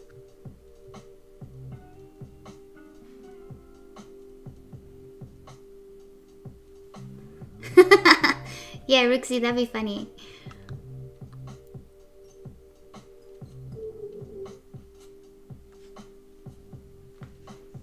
Yeah, Karen, you're right. It's so easy. We draw, and drawing is something that takes hours, so we get stuck in the same position of drawing. So I keep having my shoulder up. So my shoulder's supposed to be down here, but I keep having it up here. So this one's low and this one's higher, and then it just messes with your back and your neck and your shoulder blades. You sit like that for hours.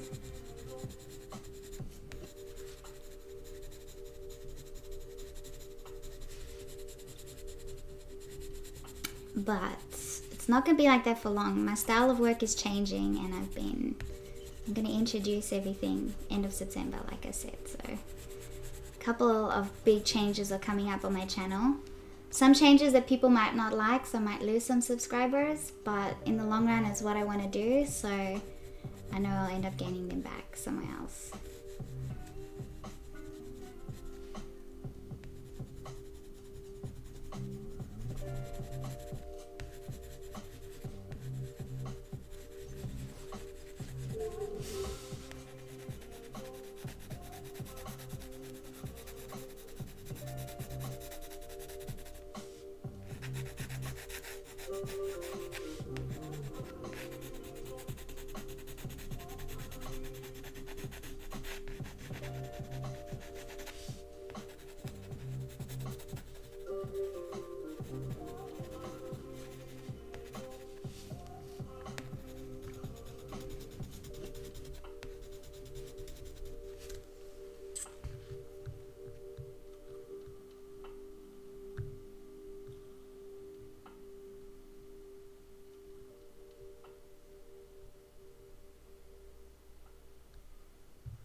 Gail says, oh no, I hope you aren't going to stop using PanPastel. I'll still use them every once in a while, but I'm not going to be using them as much.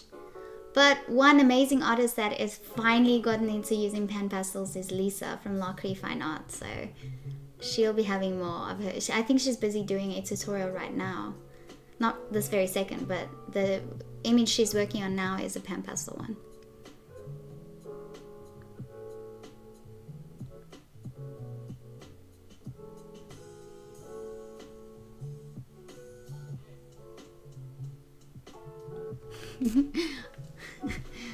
Robin and Rooks, you two are really getting into this whole eye thing.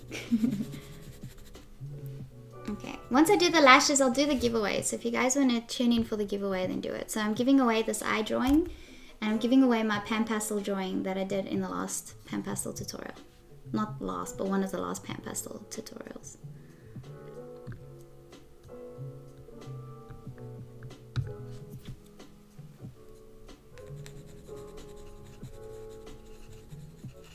Oh, thanks, Maureen.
Some of the areas in the pupil are quite dark.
on my Fabriano Artistico hot press watercolor paper before, and that turned out great. So I think you can. You're just gonna have to have a play with it.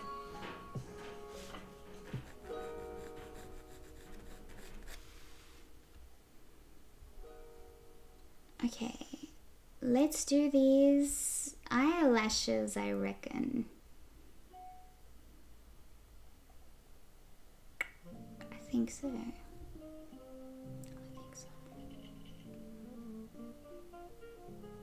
And I think I actually am going to do them in black.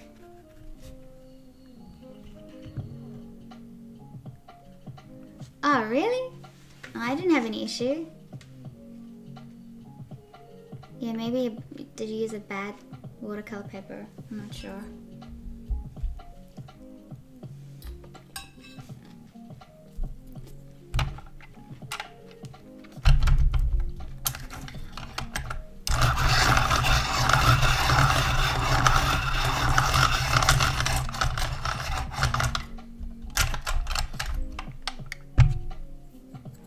Okay, so I think I might have to zoom out a little.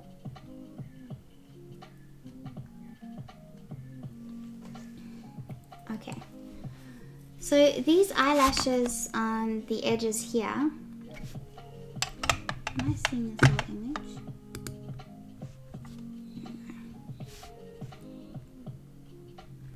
So there's an eyelash that comes out to here, and then the others sort of go up.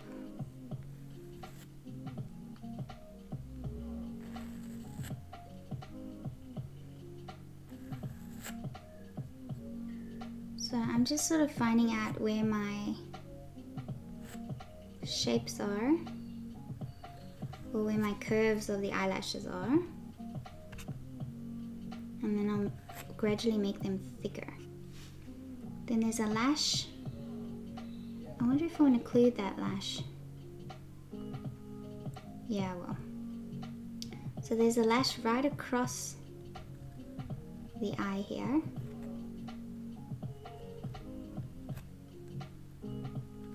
It's quite thick. Because she's wearing mascara, you're going to have like clumpy bits on your lashes. And the lashes go down before they curve up.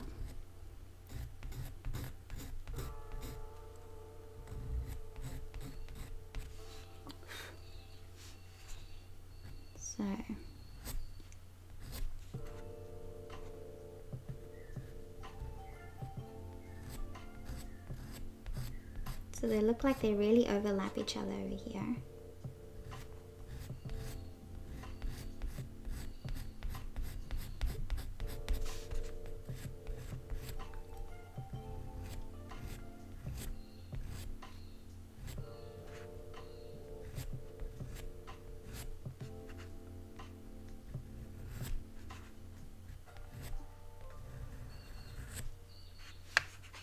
There is actually a lash that goes like that.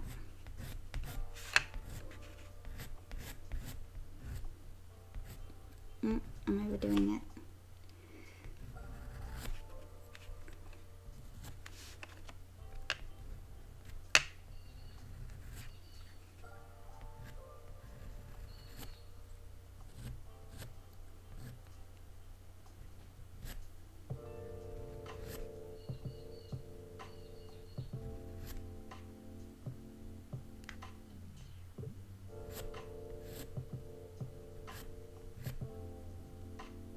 Some of them have like clumps of mascara on them.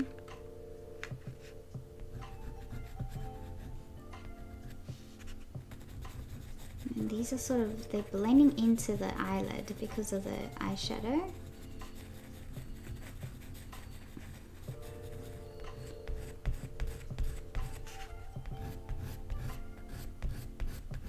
And there's some thicker bits because of the mascara, so you gotta make them clumpy.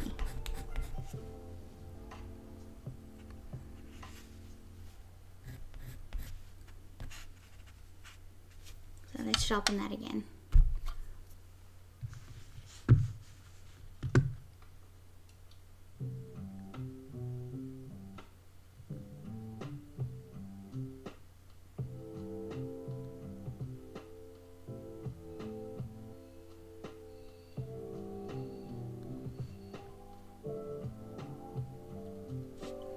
Robin's asking, do I use a scanner or do I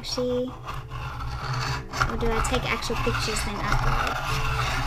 Most of my drawings lately, just sharpen this. Most of my drawings lately have been small enough for me to scan, so I've been using my scanner. And then I just color correct in Photoshop. Well, Clip Studio. I don't use Photoshop. I use Clip Studio. Most of the time I don't have to color correct it much. Sometimes I get like a shiny bit that I need to fix or something, but apart from that, I just scan it in. And yeah, well, and also I'm not too fussed about it. Sometimes I would take a photo and a photo from my phone would even be enough, because I don't sell prints of my work. So to me that's not a fuss.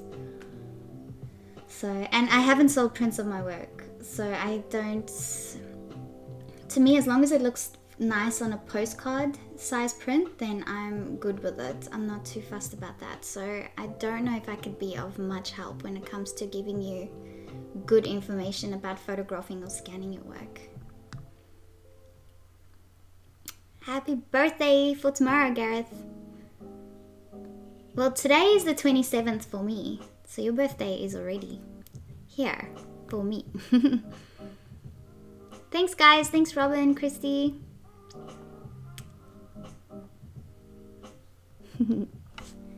Cool. So this eye, it's getting there. It is getting there.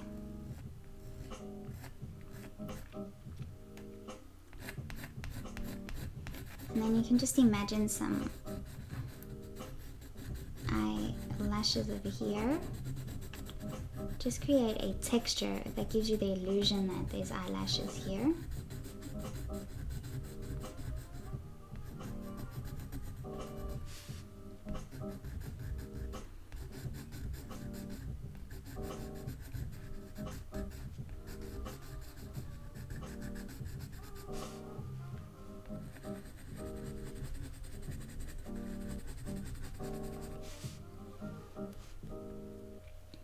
Let's start here.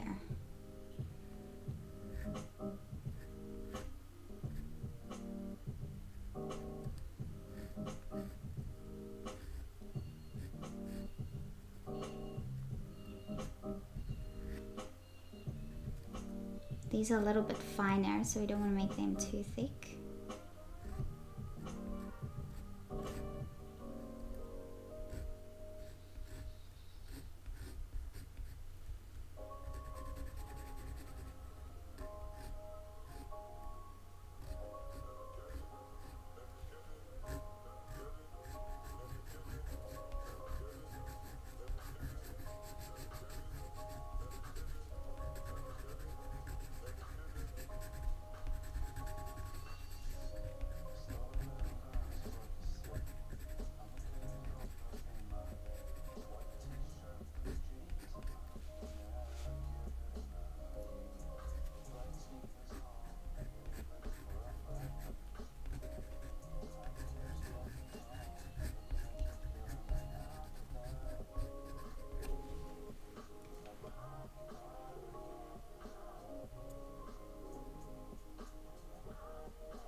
Cool.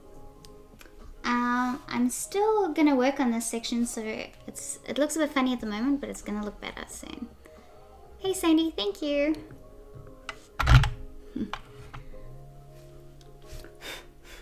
Yeah, I think you guys have me covered for postage, which is good. So each print's gonna cost me $9 to post, which is not too bad. It's much cheaper to post a print than it is to post the art supplies.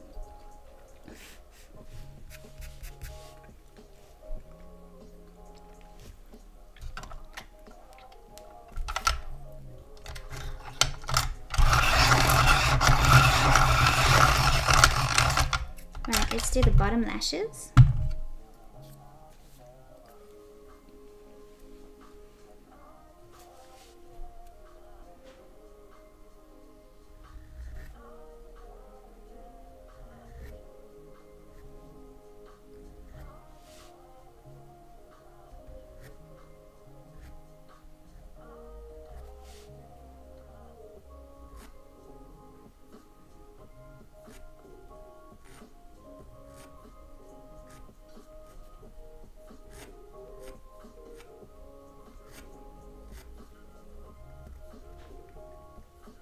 So there's little spots everywhere on the bottom lashes because of the mascara.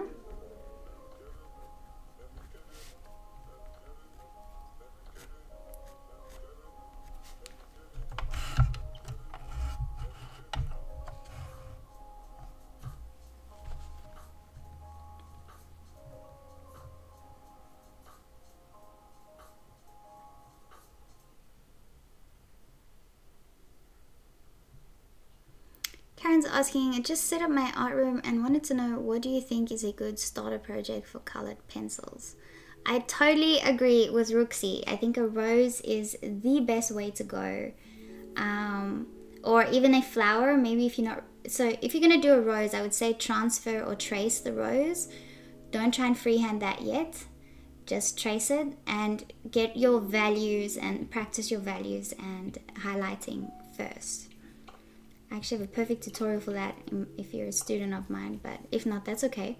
So you want to create your highlights and your shadows, and the way to do it is, as you're creating your layers, take a black and white photo of your work and a black and white photo of the reference photo, and then you can compare the two and see if you need to go darker or lighter in some areas.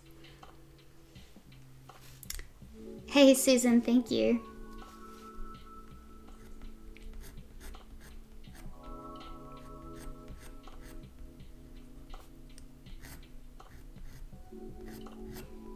Now we're getting some more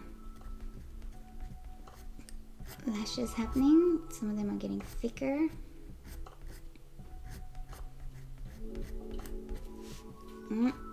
Don't be too consistent with your pattern, because then it looks funny.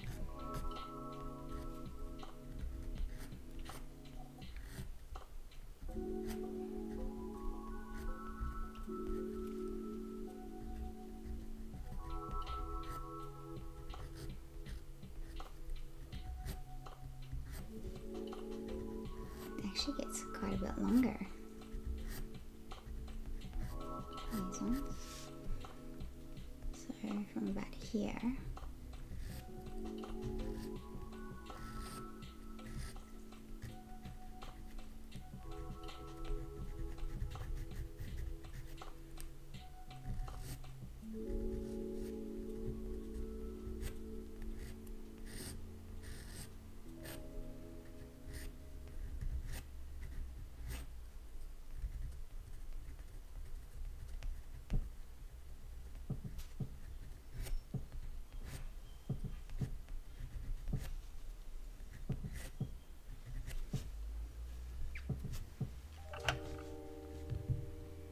Hey Lynn!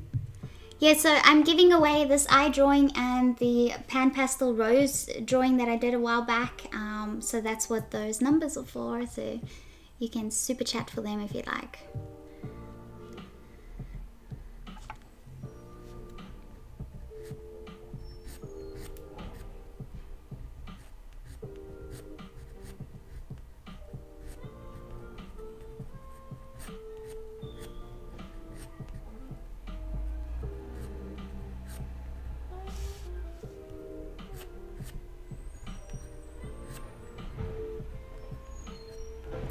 Our bins are getting picked up right now, so that's that noise out there.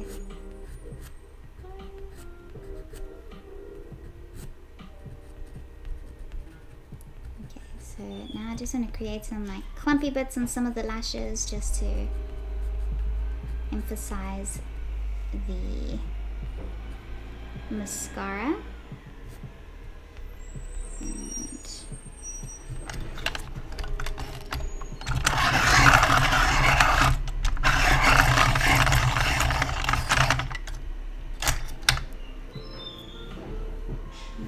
Very light strokes here because these are pretty blurry.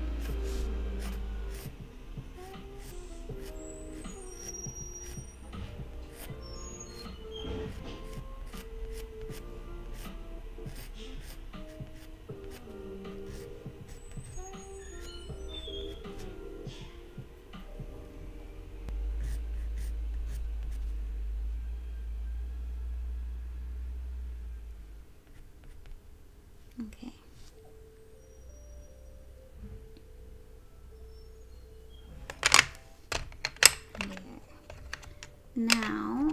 use some of the ivory.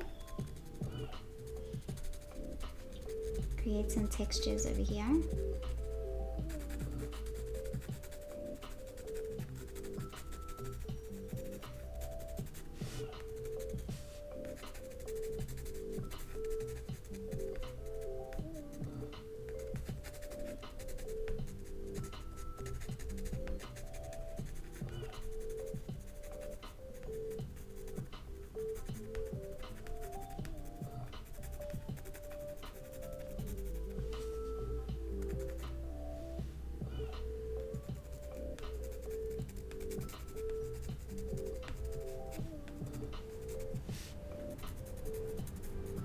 Even some sort of between the lashes here.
And then there are even some tiny little white hairs in some of these sections. So I'm just gonna use my ivory pencil still to do that. Even extend some of the bottom bits of these lashes because they almost look like they're going lighter when they get blurry. Noisy truck should be gone soon. And it also just helps add a little bit of extra highlight on some of these lashes.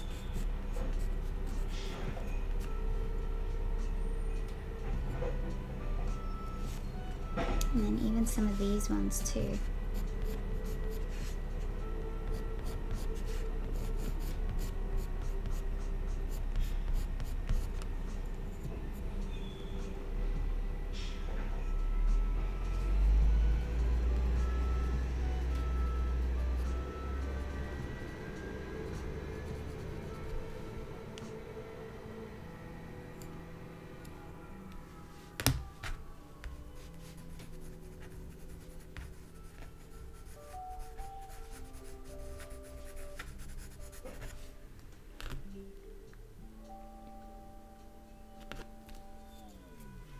And a bit.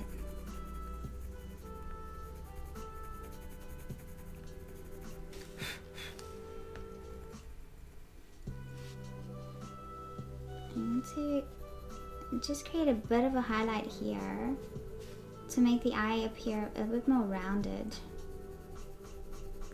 All the color here just all looks too much the same. So working semi between the veins, slightly over, because that's something you actually want to make sure you get right before you put the veins in.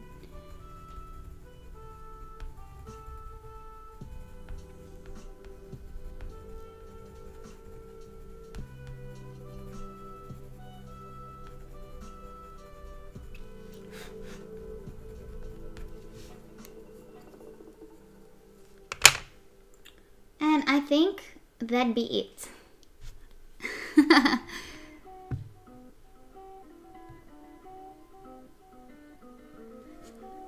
Catherine's saying if you don't super chat then you can't be included in the drawing. No, you can watch the drawing and the demo. It just means you won't be included in the giveaway for the drawing. That's all.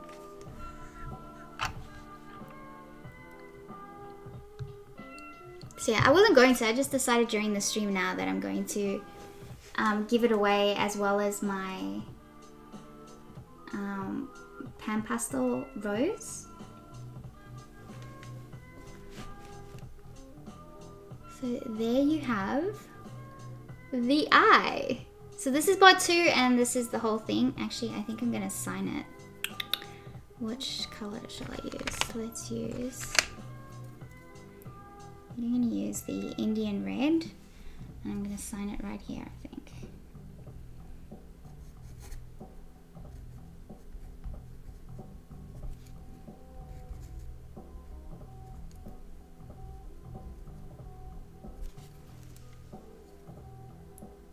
There we go. Link doesn't work for the reference photo. Okay, I can fix that right now.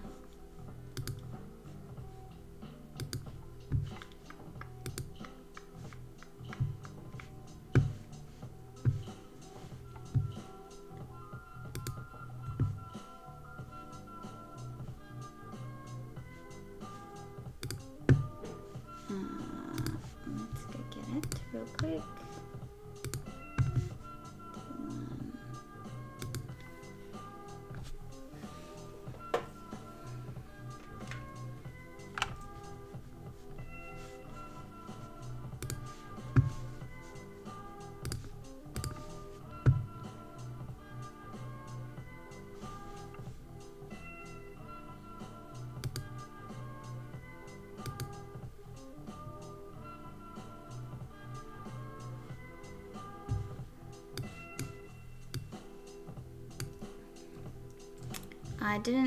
The whole link didn't copy. All good. So if you refresh now and look at the description, you should be able to get the image. I think. I swore I changed it.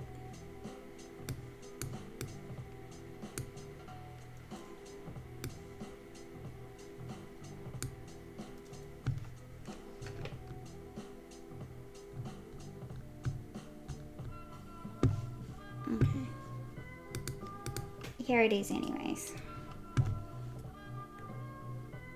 I'll fix it in this description soon. Okay, so Maureen says number 1 to 18. So thanks guys to those who have super chatted for today's drawing. Well, for 2 drawings. So it costs $9 each, and I think you guys have it all covered. Thank you. So you got me covered for postage. So I'm giving away this drawing over here. And I am giving away my PanPastel rose drawing as the second one, which is this one. It's upside down, sorry. So that's what I'm going to do now.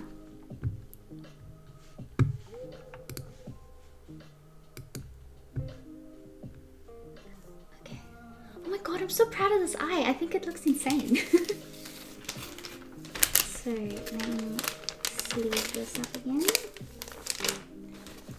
And this is how I store my drawings. So on a board, and then I just sleeve it in these cellophane sheets so they can't bend, and then yeah. And then when I post them, I put them between 2 boards in a cellophane sheet in a really thick envelope. And then that is how I post them.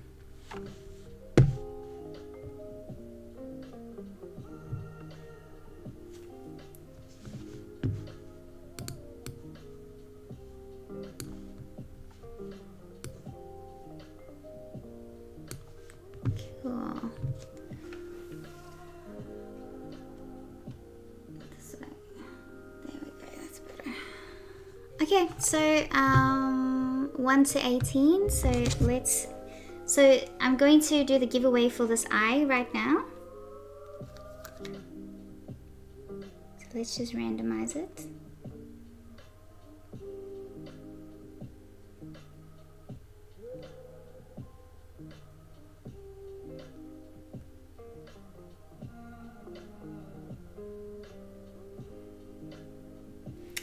So in my app here, I'm gonna go number 1, minimum 1 to maximum 18. save it. And then the eye drawing is going to go to number 12. Who was number 12? Bob Palmer.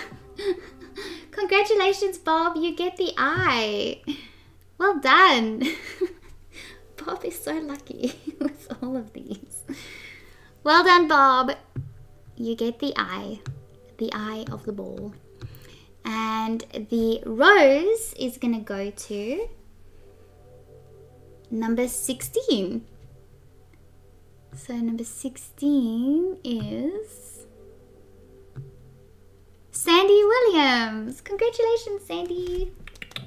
Okay, so the eye is going to Bob Palmer. Barb. And the rose is going to Sandy Williams.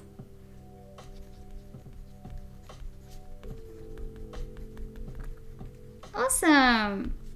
Both of you are, I think Sandy, you're still a student of mine, aren't you? So both of you are students of mine, which means I'll have your address. And then I'll post these out as soon as possible. So there you go. So I know PanPastel's not on here right now, but I want to give PanPastel the final shout out and say thank you so much for sending me all the giveaways that I had the opportunity to give to you guys, and also sending me the supplies so that I can use them in my demos. And it was a huge opportunity and I enjoyed every moment of it, and I hope to get back into it soon, so as in next year soon. And yeah, they were really wonderful, and I enjoyed doing these tutorials for you guys. And a shout out to all of you guys who participate in my live streams and who always are, you guys are always so great in the chat. We hardly ever have any issues with anybody, and it's just such a nice little community and such a nice opportunity to get together and talk about art. So I appreciate that so much. You guys have been amazing. I love you guys so much. So that is going to be it for this video. PanPastel is going to have this video on their YouTube channel. It will be on my YouTube channel too, but like I said, a couple of changes are going to be happening on my channel and my website and everywhere actually. I'm changing my work completely. I'm still doing art, don't worry, but it's going to be very different to what I'm doing now. So everything's going to change. So just keep that in mind. So PanPastels will continue to have these videos. When my new channel changes, they may not be that easy to find because I'm going to be incorporating some different things, but yeah, just keep updated. If you want to know more, then if you subscribe to my newsletter on my website, you'll be able to know when these changes are going to take place and what to expect closer to the end of September. And yeah, and then my current students, if you guys can just bear with me, I know it's been a little bit quiet, I haven't been really giving you guys content. You can unsubscribe if you want and resubscribe later, or you can just hang on for a little bit longer. All that I am creating content, is just, it's only being released at the end of September. Okie dokie. Thanks guys for tuning in, and I'll see you guys next time. Bye!